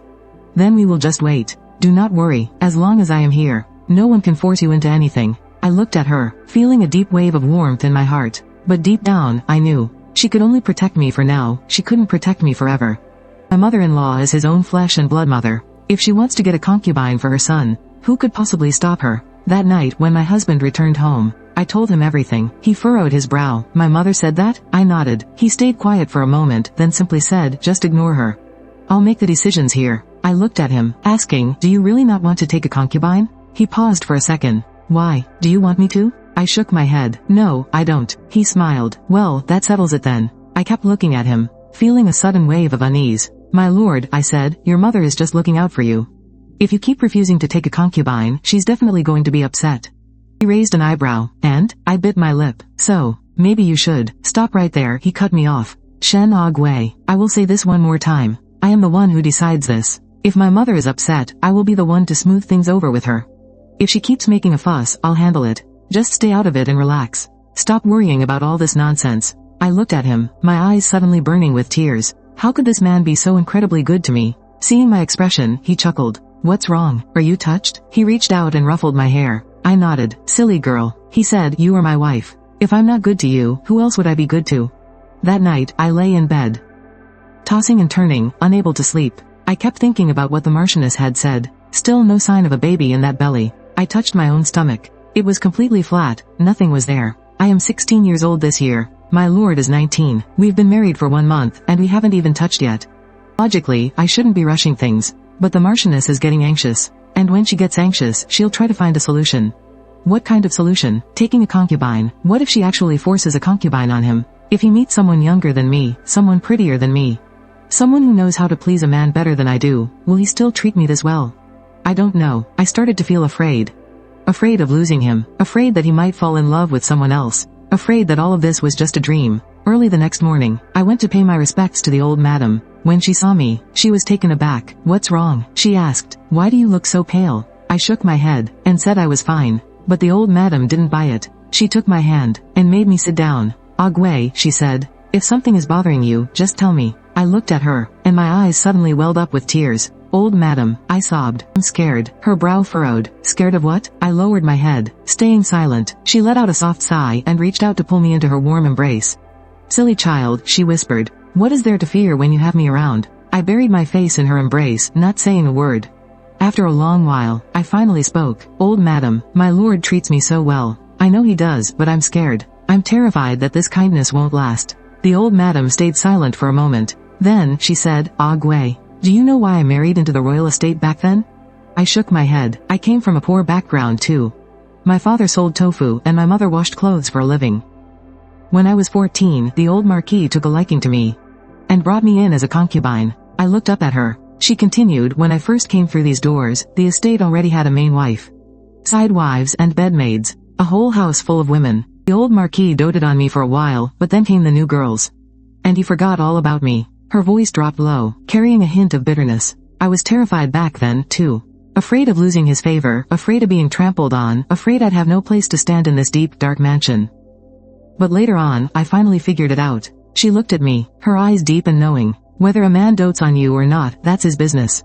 But whether you live a good life, that's entirely up to you. If you pin all your hopes on him, then you've already lost. I sat there, stunned. On treating you well, that is his affection for you. But you cannot give him your entire heart and soul. You need to have a mind of your own. Your own way of living. If he dotes on you, you live your life well. If he doesn't dote on you, you still live your life well. That is what it means to stand firm. She patted my hand. Agwe, you are still young. Take your time to learn. I looked at her, and suddenly, something clicked inside me. She was right. The heir treats me well. And that is his affection. But I cannot pin all my hopes on him. I need to have my own mind, my own way of living. If he dotes on me, I will live my life well. If he doesn't, I will still live my life well. That is what it means to stand firm. That night, when the heir came back, he saw me sewing in the room. He walked over, picked up my embroidery, and took a look. What is this? He asked. A pouch. For you. He froze for a second, and then smiled. You know how to make these? I nodded. I do. I've been making them since I was 8. Been making them for 8 years. He held the pouch, turning it over and over in his hands. I had embroidered a pair of mandarin ducks on it. It's beautiful. I'll keep it. He tucked the pouch inside his robe, and sat down beside me. You're in a good mood today, he remarked. I thought for a moment, then said, I just figured some things out. Like what? I looked at him and said, my lord, you treat me well. And I will always remember that. But I've also made up my mind. From now on, no matter what happens, I won't ever lose myself. He froze for a moment, and then he smiled, a smile carrying a hint of relief. Shenagui, you have grown up. I nodded my head. Yes, I had grown up. But I had no idea, yes, I had grown, that even bigger storms were yet to come. 3 days later, people from the palace arrived, yet to come. And they weren't from the Empress. They were from the Empress Dowager. The Empress Dowager wanted to see me. What was she summoning me for? I had no idea, but this time, it wasn't going to be so simple. The messenger was completely stern-faced, not saying a single word the entire way. I followed behind her and entered Shokong Palace, the Empress Dowager's bedchamber. Shokong Palace was even more magnificent than Kunning Palace, but also far more suffocating. Incense burned in the hall, its strong scent making me feel a bit dizzy. The Empress Dowager sat at the head of the room, wearing a deep purple court dress. Her hair was covered in pearls and jade, and her presence was absolutely intimidating. I knelt down and kowtowed, announcing myself as the commoner, Lady Shen. Paying my respects to Her Grace, the Empress Dowager. Wishing you endless blessings and peace. Rise. Her voice was flat, revealing neither joy nor anger. Stood up, keeping my eyes lowered as I waited for her to speak. She didn't ask anything, she just looked at me. She stared for a long time until I started to get the chills. Finally, she spoke. Come closer. I took 2 steps forward. Closer. I took another 2 steps. This time, I was only a few paces away from her. She looked me up and down, her gaze as sharp as a knife. It felt like she was trying to see right through me. You do look like a docile one. Raise your head. I met her eyes. Her eyes were freezing cold, as icy as well water in the dead of winter. Do you know why I summoned you here? She asked. I shook my head. She let out a cold laugh. Because someone filed a complaint against you. My heart suddenly sank. A complaint against me? Who? She continued. Someone told me that you were of lowly birth, completely unworthy of being the heir's wife. That you used wicked charms to bewitch the heir. That you were using your highly fertile body to cling to power and wealth. That the women in your family are all reincarnated fox spirits, born specifically to seduce men. My mind buzzed as if it had exploded. Your Grace, I am innocent. I fell to my knees. She looked down at me, a hint of amusement playing in her eyes. Innocent? Then tell me. Are you highly fertile? I nodded. Yes. Do the women in your family get pregnant the moment they are touched? I nodded again. Yes. She smiled, but her smile was filled with an icy chill. Well, there you have it. Based on that alone, you are a menace. My heart sank straight to the bottom of the abyss. The Empress Dowager stood up. She walked over to me, looking down at me from above. Her gaze was full of absolute disdain. Did you think that just because the Empress protects you, I wouldn't be able to touch you? Let me tell you something. I am the one who rules this inner palace. Whoever I want dead, dies. I knelt on the floor, my entire body turning ice cold. But don't worry, I won't kill you. If I killed you, the heir would hate me. I am not stupid. She paused for a moment. Then she added, I am only here to tell you not to get too smug. The heir treats you well only because I haven't said the word yet. If I gave the order for him to divorce you, what do you think he would do? I raised my head and looked at her. She smiled, a smile overflowing with pure malice. Go back now. Think very carefully about what I've said. I don't know how I managed to walk out of Shokong Palace. All I remember is that my legs felt like jelly the whole way back to the Marquise's estate. I rushed into my room and collapsed onto the bed. I couldn't move. The Empress Dowager's words pierced my heart like a knife. She said, whoever she wants dead will die. She asked me, if she ordered my lord to cast me aside, what would he do? Would he listen to her? Would he throw me away? I didn't know. The Empress Dowager is the Emperor's birth mother. She is the most powerful woman in the world. Who would dare defy her? No matter how capable my lord is, he is still just a third-rank official. Before the Empress Dowager, what power does he really have? I was suddenly terrified, not of dying, but of losing him. I had finally found someone who truly cared for me. I had finally started to believe that he would always treat me well. But now, I was being told that all of this could vanish in an instant.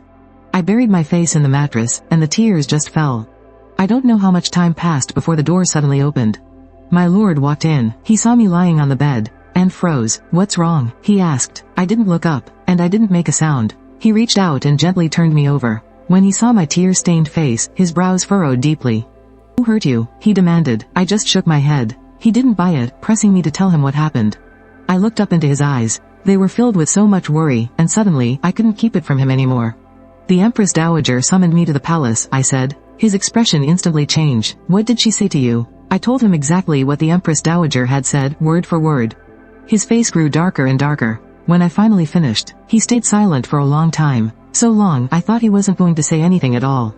But then, he tightly grasped my hands. He looked at me and said, Shen Agui, do you trust me? I looked at him, and nodded. He said, then remember this, no matter who comes, no matter what anyone says, I will never cast you aside. Not for the Empress Dowager, not for the Emperor. Even if the sky falls, I will never let you go. My tears started falling all over again. He reached out and pulled me tightly into his arms. Don't be afraid, I'm right here. I leaned against his chest, listening to the steady rhythm of his heartbeat. And suddenly, I wasn't so scared anymore. With him here, what was there to fear? No matter how ruthless the Empress Dowager was, could she truly defeat him? But, I didn't know. The Empress Dowager's schemes were far from over. 3 days later, my lord was sent away on official business.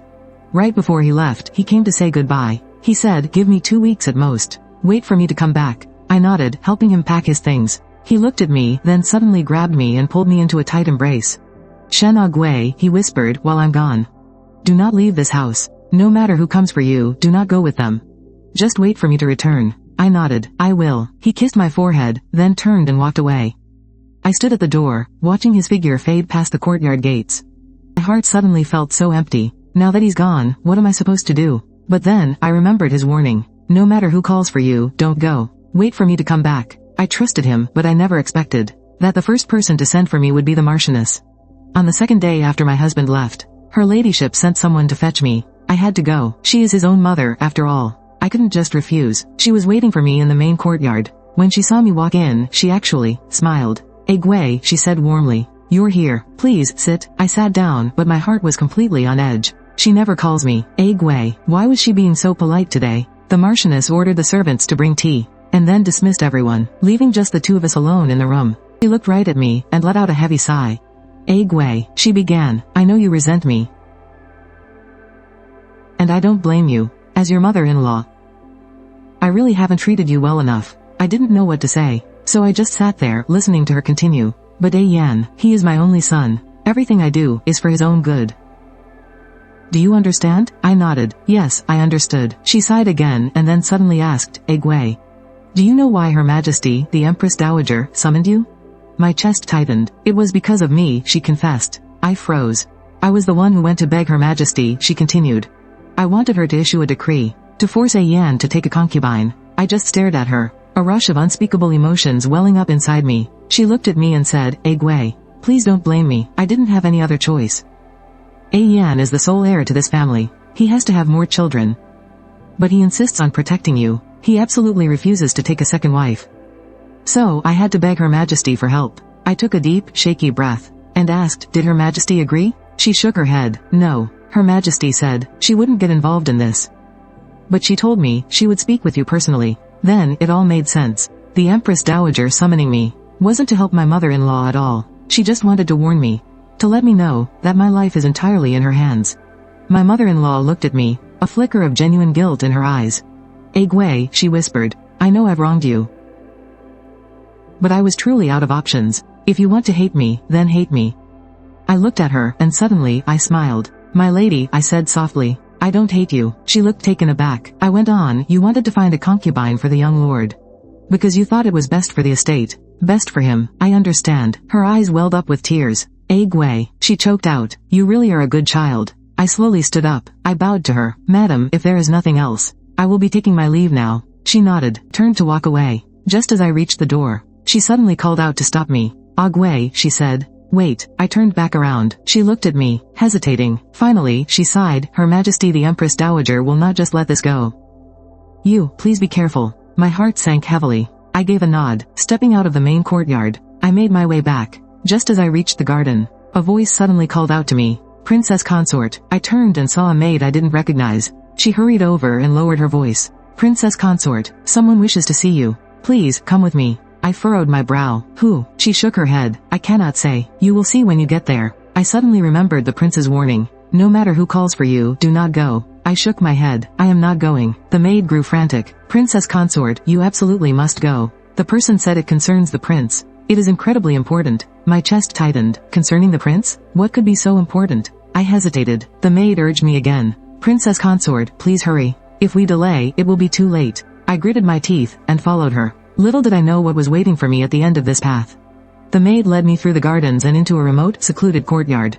It was dead silent inside. There wasn't a single soul around. "Where are they?" I asked. The maid didn't answer. I looked back, only to see her sprinting away. Alarm bells rang violently in my head. I spun around to leave, but the doors suddenly slammed shut. I dashed to the entrance, yanking on the handles with all my might. The doors wouldn't budge. Someone had bolted them from the outside. My heart plummeted to the pit of my stomach. It was a trap. Just then, a voice echoed from behind me. "Princess Consort, I hope you have been well." I slowly turned around. Ruolin was standing right in the middle of the courtyard, a vicious smirk plastered across her face.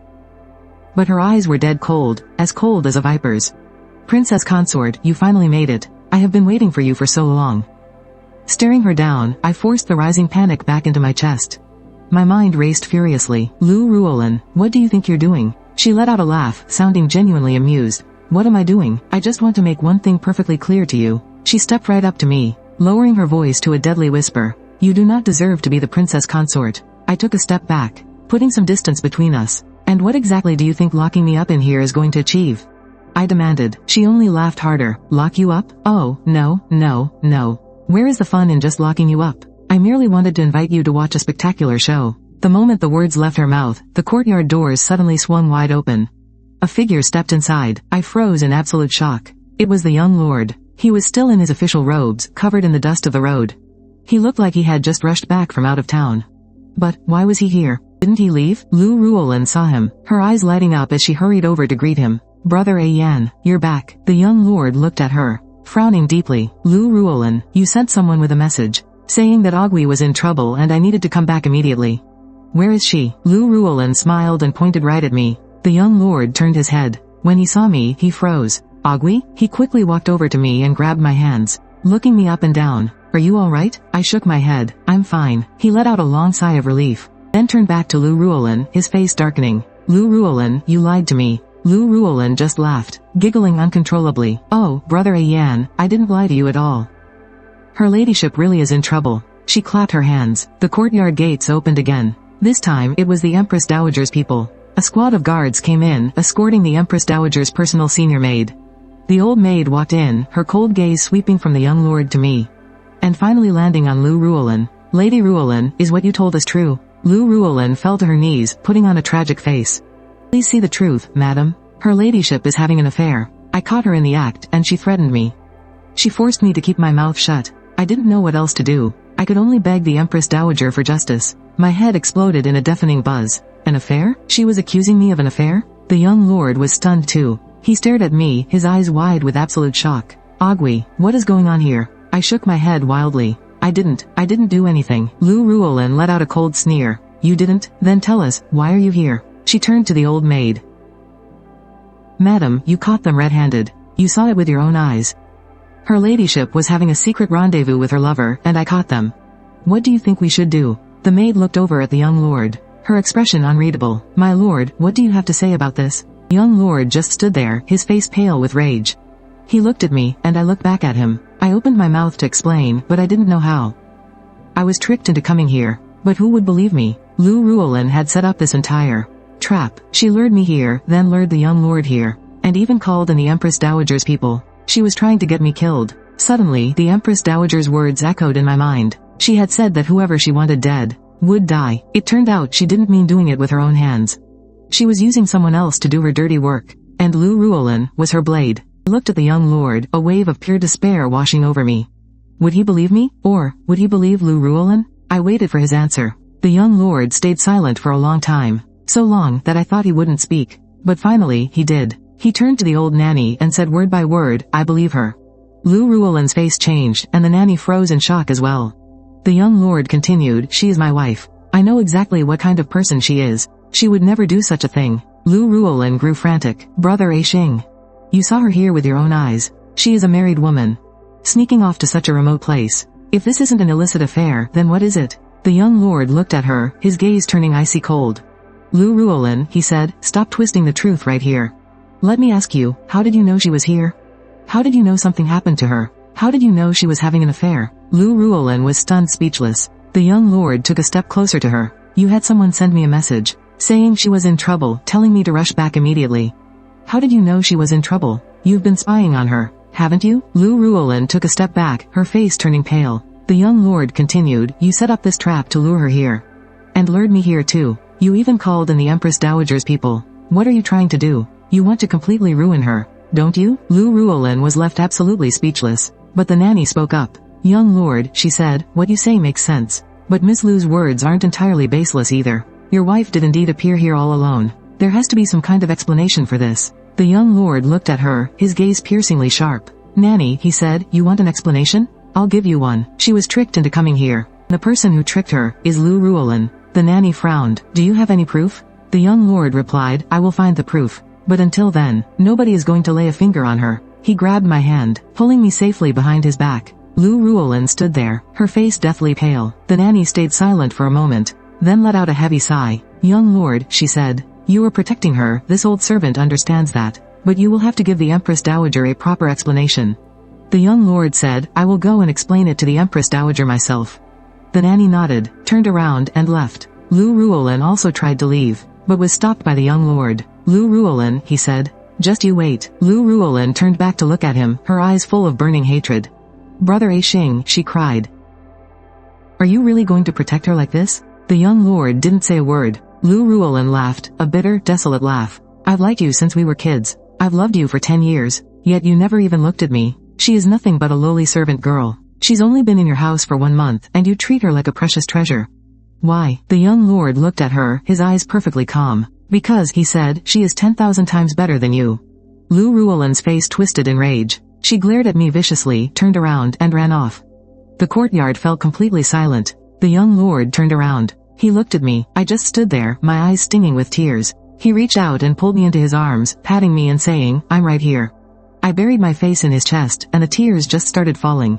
Why did you believe me? I asked. He just smiled. Because you are Shen Ogui, he said. You would never lie to me. That night, maybe because he knew I wouldn't lie, the prince walked me back to my courtyard himself.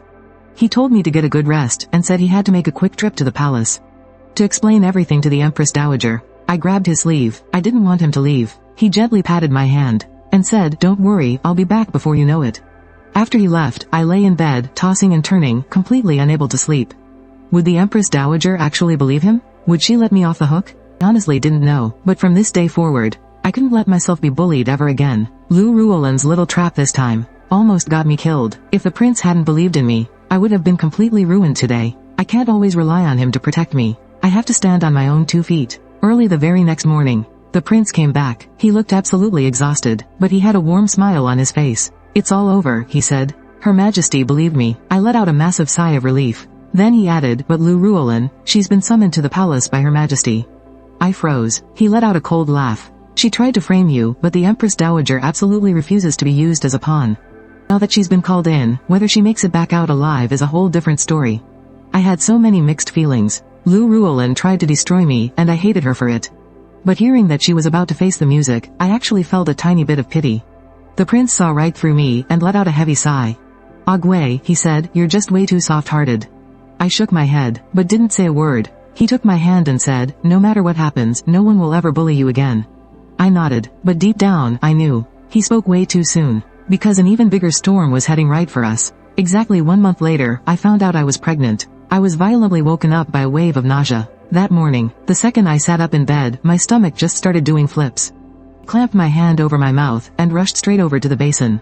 I threw up until the whole room started spinning. The prince hadn't left for the day yet. Hearing the commotion, he came running in and saw me being so terribly sick. All the color drained from his face. What's wrong? He asked, holding me up. Where does it hurt? I'll go get the doctor. I shook my head, wanting to tell him I was fine, but the moment I opened my mouth, I threw up all over again. The prince was completely panicking. He yelled out for the servants. Somebody go get the doctor, right now. The doctor arrived incredibly fast. He was an old man with completely white hair and a beard, the family's usual physician. He gently checked my pulse, slowly stroking his beard, and pondered for a moment. Then, he stood right up, bowed to my husband, and smiled. Congratulations, Your Highness. The princess is expecting a child. The room fell completely silent for a second. My husband froze. I was stunned too. Expecting? I'm pregnant? He snapped out of it first, grabbing the doctor by the arm. What did you just say? Say it again. The poor doctor jumped in fright, stammering, the young madam is expecting. Her pulse is smooth and strong. It's definitely a pregnancy pulse. My husband finally let go of him. He turned to look at me, looking like he'd just seen a ghost. I sat on the edge of the bed, my hands subconsciously resting on my stomach. There's a baby in here. His and mine. He walked over, and knelt down right in front of me. He looked up at me, his eyes filled with so much emotion. Ogui, you, he whispered. I didn't know what to say. I could only stare back at him. Then, he suddenly smiled. The joy slowly spread from the corners of his mouth, until his whole face was absolutely glowing. Ogui, we're having a baby, he said, reaching out to cover my hand on my stomach. His hand was trembling. He was shaking so much. And suddenly, all my nerves just melted away. I looked at him, and smiled back. Yeah, we're having a baby, I said softly. The news spread through the manor like wildfire. Grandmother was the first to rush over. When she burst through the door, I was resting in bed. My husband had absolutely insisted I stay laying down, saying I had to be super careful for the first 3 months. Grandmother hurried over, marching straight to my bedside and grabbing my hands tightly. Ogui, oh, you good girl, you wonderful girl. Her eyes were brimming with tears. Looking at her, my heart felt so incredibly warm. She had been praying for this baby for so many years. My mother-in-law came too. but she just stood at the doorway, hesitating to come in. I looked at her, and she looked right back at me. After what felt like forever, she finally stepped inside and stopped by my bed. "Agui, take good care of yourself," she said quietly. I nodded. She stood there for another moment, then turned around and left. My husband walked her out. When he came back, he told me, "My mom is actually really thrilled, she's just too stubborn to show it." I just smiled, and didn't say anything. That night, my husband had the servants remove the folding screen. He dragged his sleeping couch right next to my bed, taking the couch for himself, so close he could touch me just by reaching out. I lay there in the bed, and he was right there on the couch. The room was completely still. The only sound was our breathing. "Agui, thank you," he suddenly whispered into the dark. I blinked in surprise. "Thank me for what?" "Thank you, for giving me a family," he replied softly. I rolled onto my side, looking at him through the darkness. The moonlight spilled through the window, illuminating his face. His eyes were shining so bright, like little lanterns in the night. "I thank you too, my love," I whispered. He smiled, reaching his hand over to gently hold mine. "Go to sleep now, I'm right here with you," he said. When I closed my eyes, there was a smile on my lips. In that moment, I felt like the happiest person in the world. But I didn't realize that happiness is always so fragile. Once the news of my pregnancy got out, we had an endless stream of visitors. There were relatives from the Marquise's estate, my lord's colleagues, and ladies from all the noble households. Every day I was greeting people and seeing them off. I was absolutely exhausted, but what surprised me the most were the people from the palace. First, Her Majesty the Empress sent over her rewards, 2 whole, massive chests, tonics, fabrics, jewelry, you name it. And then, Her Majesty the Empress Dowager. She also sent over gifts, even more than what the Empress gave. The senior maid who delivered them said the Empress Dowager wanted me to rest well, and that once the baby is born, she wants to name the child herself. I knelt to thank her for the rewards, but inside, my feelings were completely tangled. Didn't the Empress Dowager hate me? Why is she suddenly being so nice? My lord said she's just doing it for the baby's sake. I thought about it, and felt that made sense. No matter what, this child is the only heir to the prince's estate. Even if the Empress Dowager despises me, she still has to love this baby. But I didn't know, the Empress Dowager's true intentions weren't that simple. When I was 5 months pregnant, my belly was already quite noticeable. That day, someone from the palace came again. This time, the Empress Dowager summoned me personally. My lord was worried and wanted to go with me, but the messenger said the Empress Dowager only wanted to see me alone. My lord looked awful, but there was nothing he could do. I comforted him, "It's okay. The Empress Dowager won't do anything to me. I'm carrying a baby, after all." He looked at me, sighed, and said, "Come back as soon as you can. I'll be waiting for you," he said. I nodded, and followed the senior maid into the palace. The Palace of Eternal Health was just like last time, majestic and suffocating. The Empress Dowager sat at the highest seat. When she saw me walk in, she actually had a smile on her face. "You're here. Bring her a seat." I sat down, my hand instinctively protecting my belly. She looked at me, her gaze landing right on my stomach. She stared at it for a long time. "How many months along?" she asked. "To answer your majesty, 5 months, I replied. She nodded, then suddenly asked, "Is it a boy or a girl?" "Do you know?" I shook my head. "I don't know yet." She nodded again and stayed silent for a moment. Then she finally spoke up, her eyes scrutinizing me. "I have something to tell you," she said. My heart tightened. She looked at me, her gaze incredibly complex. "I have made up my mind. This child of yours, whether it's a boy or a girl, once it is born, you will bring it into the palace. I will raise the child myself." I froze. "Brought into the palace to be raised personally? Your Grace," I began, "I don't quite understand. What is there to not understand?" She cut me off. "I am bestowing a great honor upon you. If your child is raised by me, then they are practically half a prince. When they grow up, their prospects will be absolutely limitless." I fell to my knees, my mind racing furiously. "She's trying to snatch my baby." "Your Grace," I said, "I am deeply grateful for your favor. But, this child is the heir's own flesh and blood. They are the sole heir to the royal estate. He must remain at the estate to inherit the title." The Empress Dowager's face darkened. "Are you refusing me?" I kept my head bowed, not daring to look at her. "Your Grace," said, "I would never dare refuse you. But this child truly cannot enter the palace." She let out a cold laugh. "Cannot enter the palace? Did you really think I was asking for your permission?"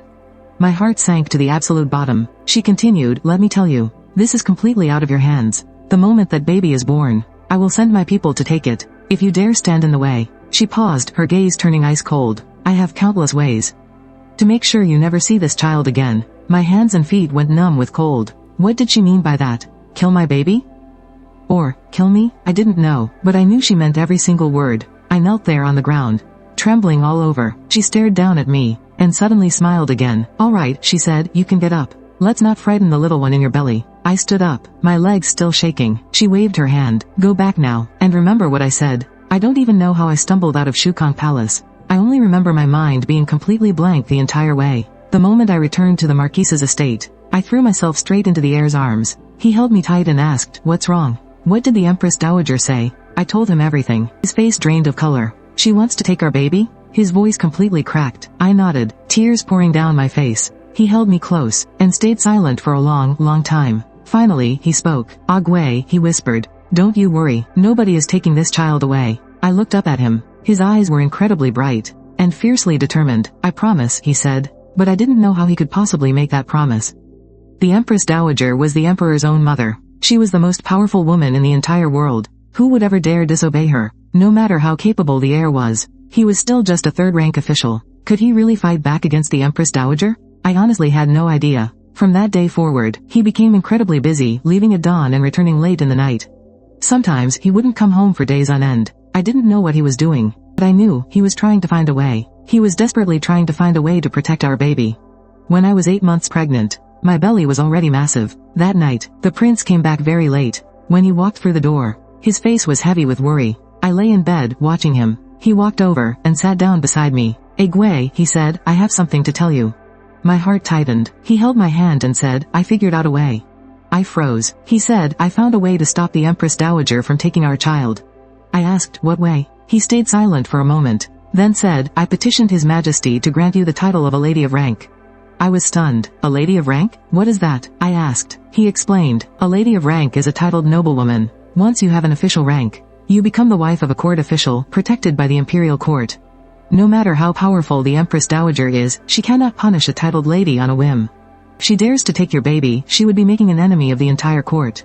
I understood, but at the same time, I didn't. "Will His Majesty agree to this?" I asked. He smiled. "His Majesty has already agreed." I was left speechless. He continued, "His Majesty said you have done a great service by bearing this child.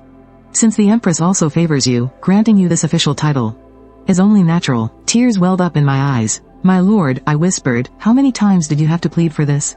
He shook his head and didn't answer, but I knew, it must have been countless times. He squeezed my hand, and said, "Agwe, from now on, you are a titled lady of the court. No one can ever bully you again." I looked at him, as the tears finally fell. This man, for me, and for our child, had done so much. How could I ever deserve a husband like him? He reached out and wiped my tears away. "Don't cry," he said gently. "It's bad for your eyes." I nodded, and held my tears back. He pulled me into his arms, resting his chin on the top of my head. "Agwe," he murmured, "it's almost time. Once the baby is born, the three of us will live a happy life together." I leaned against his chest and closed my eyes. A happy life for the three of us. How wonderful that sounded. But I had no idea what this family of three would eventually become. Half a month later, I gave birth to a baby boy. The pain of childbirth, just thinking about it now makes me break out in a cold sweat. I was in agony from morning until night. For a whole day and night. The midwife told me every firstborn is like this, and asked me to endure it. I gritted my teeth, gripped the bedsheets, trembling all over from the pain. The prince waited outside. He didn't step away for a single moment. I could hear his footsteps pacing back and forth. Later, the midwife joked that the prince had completely worn down the threshold. But I was in no mood to laugh. It hurt so much. The pain made me want to die, but every time the pain became unbearable, I gently rubbed my belly. The baby was moving inside. He was kicking me, almost as if he was telling me, "Mother, I'm right here, just hang in there a little longer." I gritted my teeth and pushed through. Finally, just as the evening lamps were lit, the baby came out. A loud cry echoed through the entire courtyard. My whole body went limp, and I collapsed back onto the bed. The midwife brought the baby over for me to see. "Congratulations, my lady, it's a healthy little boy." I looked at him, so tiny and wrinkly. His little eyes weren't even open yet. But I knew, he was our baby. Mine, and his. When the young lord rushed in, I was already holding the baby. He looked at me, and then at the baby. His eyes welled up with tears. He walked over, and knelt right beside my bed. He stared at the baby, then back at me. His lips trembled, but no words came out. I gave a weak smile. "What is it? Too happy to speak?" He nodded, then reached out and gently took the baby. He held him. So clumsily, as if he was holding the most precious treasure in the world. "Agwe, thank you." I just shook my head. He lowered his head and gently kissed the baby's forehead. Then he looked back up at me. "Agwe, we have a son." I nodded, tears welling up in my own eyes. The room was so quiet, filled only by the baby's cries. But those cries were the most beautiful sound we'd ever heard. The news of the baby's birth quickly swept through the Marquise's manor. The old lord was the very first to rush over. Holding the baby, tears of joy streamed down his wrinkled face. He stroked the baby's cheek. Good boy, such a good boy. The Marchioness arrived soon after. She stood by the bed, looking at me with such a complicated expression. After a long pause, she finally spoke. Agwe. You did so well. I froze for a second. That was the first time she had ever said something like that to me. Thank you, madam. She lingered by the bed for a moment longer, then turned and left. The old lord held the baby, chuckling happily. This little one looks just like Yan. Look at these eyes, this nose. They're exactly the same. I looked at the baby and then at the young lord. They really did look alike. The old lord stayed a little longer, then headed out too. Soon, it was just our little family of 3 left in the room. The young lord held the baby, completely refusing to put him down. Watching the 2 of them, my heart felt so incredibly warm. Agwe, what should we name him? I thought about it for a second. You choose, I said. He pondered for a moment. How about Wang Zheng? Zheng, as in an unbreakable will of iron. I asked him, what does that mean? It means I want him to grow up to be a strong, honorable man who stands tall in this world. I nodded. It's perfect. He gently lifted the baby up, looking right into his tiny face. Wang Zheng. From today on, your name is Wang Zheng. The baby closed his eyes and let out a little yawn, and we both just smiled. But our peace didn't last long. On the very 3rd day after he was born, someone from the palace arrived. It was one of the Empress Dowager's people. When she walked in, I was holding my baby, nursing him. She stood at the door, wearing this fake, overly sweet smile. She said, My lady, I am here by the strict orders of Her Grace, the Empress Dowager, to bring the young master into the palace. My heart just dropped. Ready? She made her move so fast. I held my baby tight and froze. Madam, he is far too little. He needs his mother. Please, wait until he is a bit older. The woman's smile instantly vanished. My lady, are you actually daring to defy the Empress Dowager's direct orders? I stared right back at her, feeling a sudden surge of pure fury. I said, Madam, I am not trying to defy anyone. I am merely saying my baby is far too young. He cannot be taken from his mother.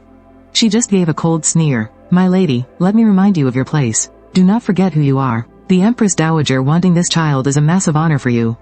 So drop this childish tantrum. Don't be an ungrateful fool. I just clutched my baby tighter and kept quiet. She took a menacing step closer. Hand the boy over. I instantly shrank back. She took another step right towards me, but right at that exact moment, the door suddenly slammed open. My husband, the young lord, strode in. He saw her and his face instantly darkened. What the hell are you doing here? He demanded. The moment she saw him, she plastered that fake smile right back on her face.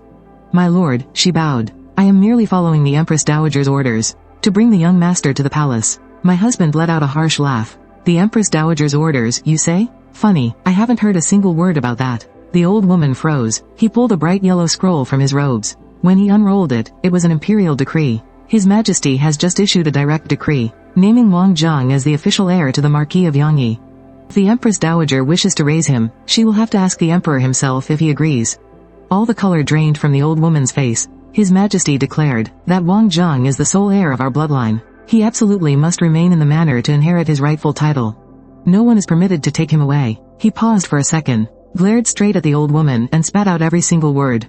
And I mean, no one, not even the Empress Dowager herself. The woman turned deathly pale. She opened her mouth, trying to argue, but quickly swallowed her words.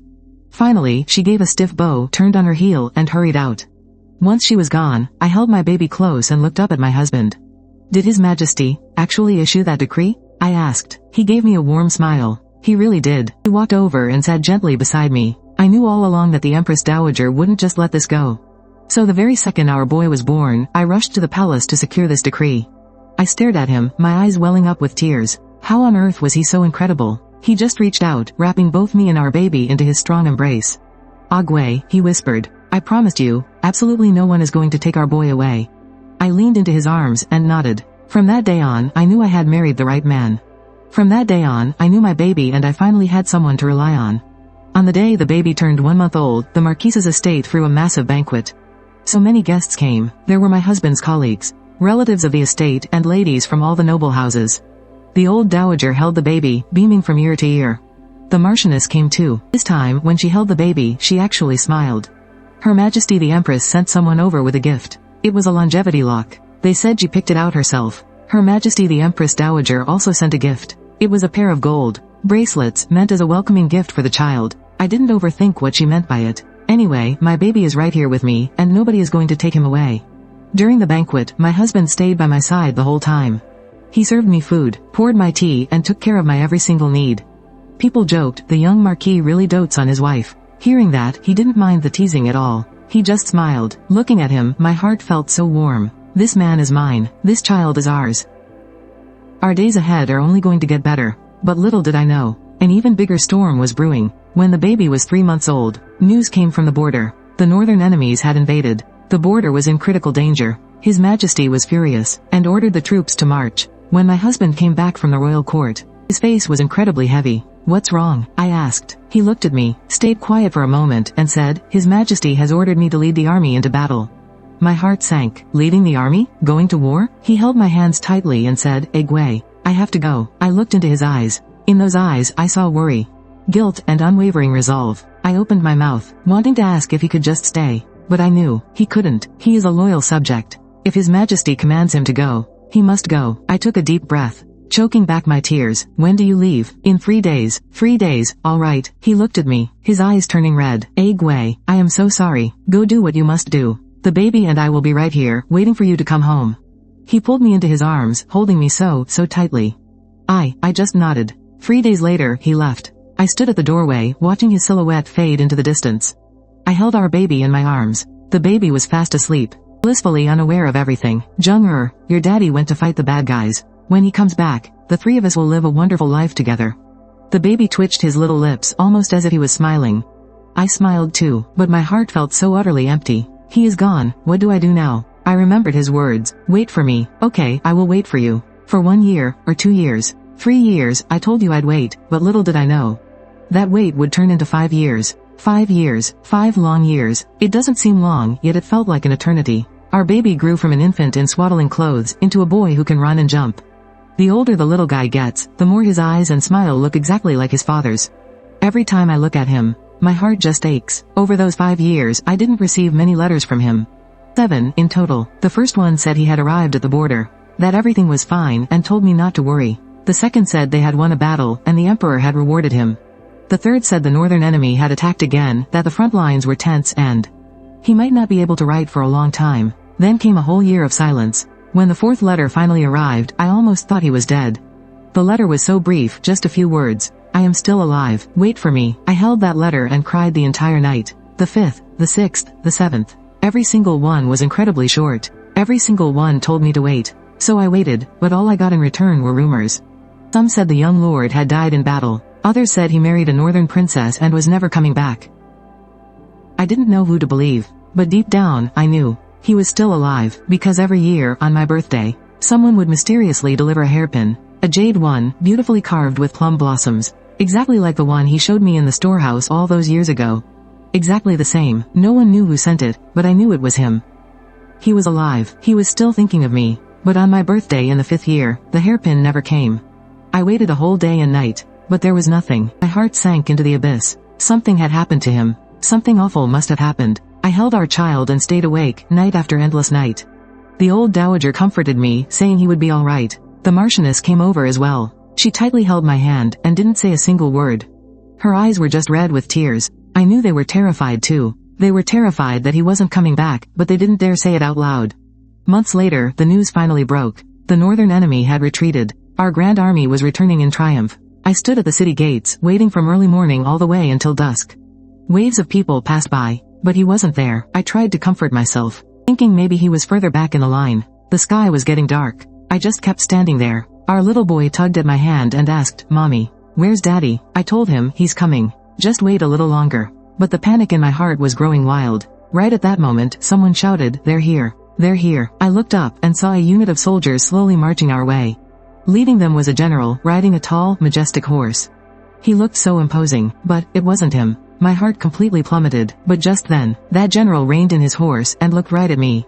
He jumped down from the saddle and walked straight toward me. He stopped right in front of me and slowly took off his helmet. I froze. It's him. It really is him. 5 years. He's changed so much. He's darker, thinner. There's a new scar on his face, but those eyes, they're still the same eyes I know so well.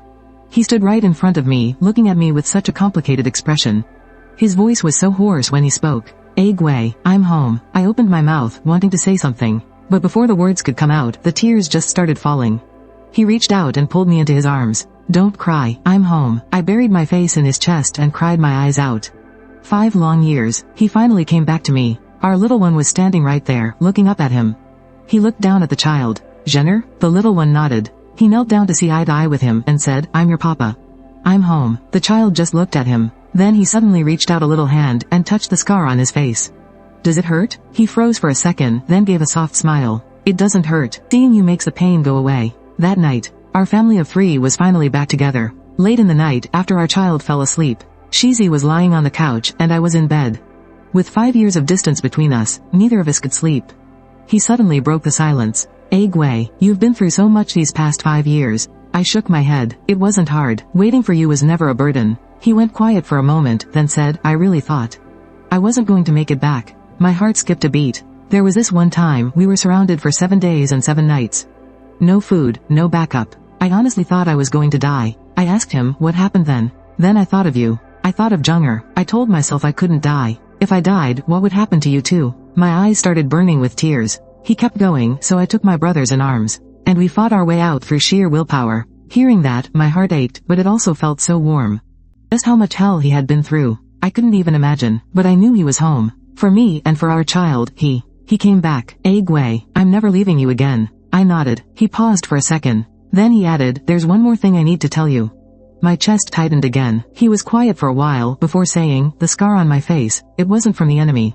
I was stunned. Someone tried to kill me. My mind went completely blank. "There's a traitor among us." I sat right up and looked at him. He sat up too, locking eyes with me. "Someone wants me dead, and that person is right here in the capital. Right here in our inner circle." My hands and feet turned to ice. He said, "I came back to hunt this bastard down." I asked him, "Who is it?" He shook his head. "I don't know yet, but I will soon." He looked at me, his eyes dark and intense. "Things might get rough from here on out. But don't be afraid, I've got you." I nodded, but inside, my mind was an absolute mess. Someone was trying to kill him, and they were right here in the capital.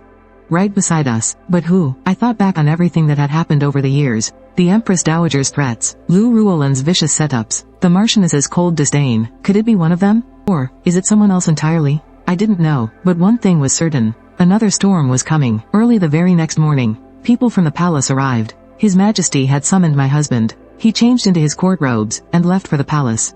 I sat at home, my heart pounding in my chest. 2 hours later, he came back. He looked awful. "What's wrong?" I asked him. He just looked at me, staying silent for a moment. Then he spoke. His Majesty said, "Even though the Northern D forces have retreated, their remnants are still out there. He wants me to go back." I froze. "Go back? Didn't you say you weren't leaving anymore?" He went on, "I'm not going." I refused. My heart dropped.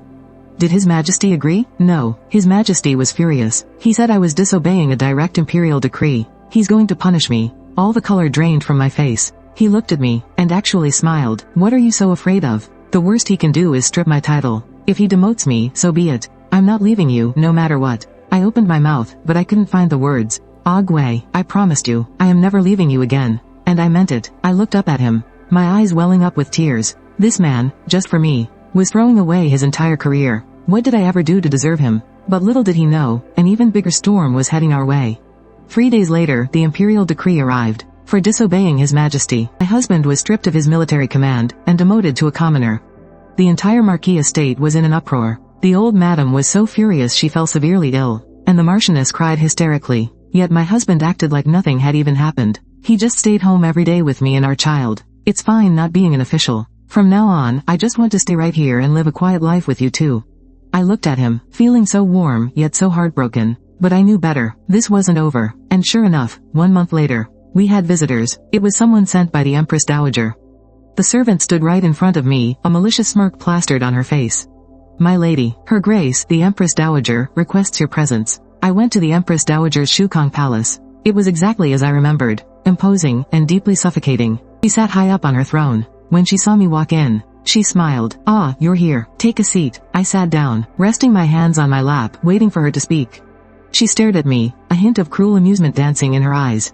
"Lady Shen, do you have any idea why he was stripped of his title?" "Because he defied the royal decree." She let out a laugh. "Defied the decree? No, it's because of me." I froze. I was the one who made His Majesty send him to the border.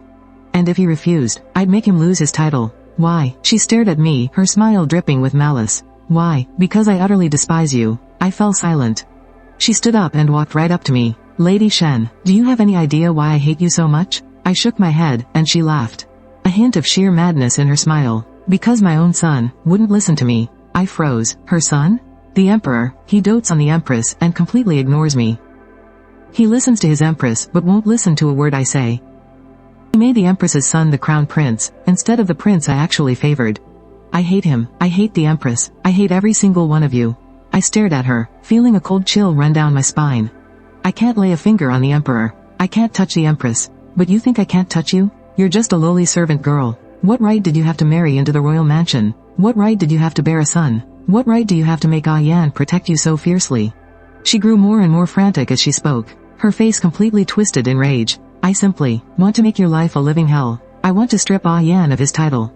I want to destroy your family's peace forever. I stood up, looking her dead in the eye. Empress Dowager, you hate the emperor. You hate the empress, so why take it out on us? She let out a cold sneer. Because you're easy targets. You're wrong. She blinked in surprise. You think we're just easy targets. But you are dead wrong. My husband may have lost his title, but he still has me. He still has our child. He still has a family. But what about you? What do you have? The color drained from her face. You have your hatred, your jealousy, your madness.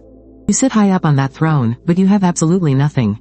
You've been miserable and alone your entire life, and now you want to drag everyone else down into your misery. You are truly pathetic. Her face flushed beet red. You. How dare you speak to me like that? I kept my eyes fixed on her, without backing down an inch. I came here today, to tell you one thing. She glared at me. Whoever you hate is your own business. But if you ever lay a hand on my family again, I am done playing nice. You, what could you possibly do? I can make you regret it for the rest of your life. She stood there, frozen. I turned on my heel and walked away. Stop right there. I command you to stop. I didn't even look back. The moment I stepped out of the Shokong Palace, I suddenly felt the urge to laugh. She still thought I was that same weak little servant girl from back then. But she was dead wrong. 5 years. I have waited for 5 long years. And I've thought about it for 5 years. Now I see it clearly. I am never going to let anyone bully me again. I have a child now. I have a home and I have people I need to protect.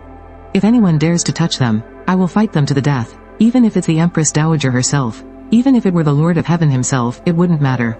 I went straight back to the manor. My husband was out in the courtyard playing with our child. When he saw me come back, he hurried over to meet me. Are you alright? I shook my head. He looked at me, a deep hint of worry in his eyes. What did he say? Nothing. He just spouted some crazy nonsense. He frowned. People asking if the heir and Lady Shen are here? Forget them. From now on, we're just going to live a good life. No matter who comes looking, asking if Lady Shen or anyone else is here. No matter who comes, no matter what happens, our family of 3 will always be together. He looked at me. I smiled and said, okay. That night, our family of 3 sat out in the courtyard, gazing up at the stars. Our little one snuggled in his arms, pointing at the sky and asking, Daddy, what's that brightest star up there? That's the North Star. It's always up there, guiding the way for people who are lost. Our child asked, will it ever go away? He nodded gently. No, it won't. It will always be right there, waiting for you to come home. Our child smiled and drifted off to sleep right there in his arms. He held our baby close and I leaned my head against his shoulder. A gentle night breeze blew past, carrying a slight chill with it. But my heart felt completely warm. I knew there would still be storms ahead of us. But I wasn't afraid anymore. With him by my side and our child with us, I wasn't afraid of anything. As for the girl named Shen Cheng, she was finally at peace. 3 months later, His Majesty issued an imperial decree, officially restoring my husband's title and position. Word had it that catching the Emperor's favor was all because Her Majesty, the Empress, had personally spoken up for us. Rumor also had it that the Empress Dowager had fallen terribly, terribly ill.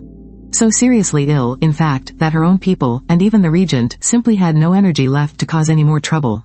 When I went to Cunning Palace to offer my deepest thanks, the Empress gently took my hand and spoke to me. Lady Shen, do you know why I decided to help you? I shook my head and she gave a soft smile. A smile tinged with just a hint of bitterness. Because, when I look at you, I see the girl I used to be. Back when I first entered the palace, I was bullied relentlessly, too. But I survived it all. And you survived it, too. That just proves, we are cut from the exact same cloth. I looked at her and a sudden wave of warmth washed over my heart.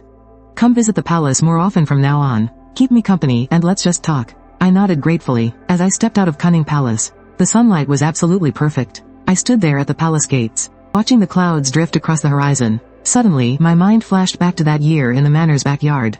When the old madam asked me, Shen Egwei, would you be willing to marry my grandson? Back then, I honestly thought I had just been struck by some heaven-sent wealth. But now I understand. It wasn't wealth at all. It was destiny. It was him. It was me. It was our child. It was the beautiful destiny of our family of 3. I looked down and smiled. Then I took a step forward and headed for home.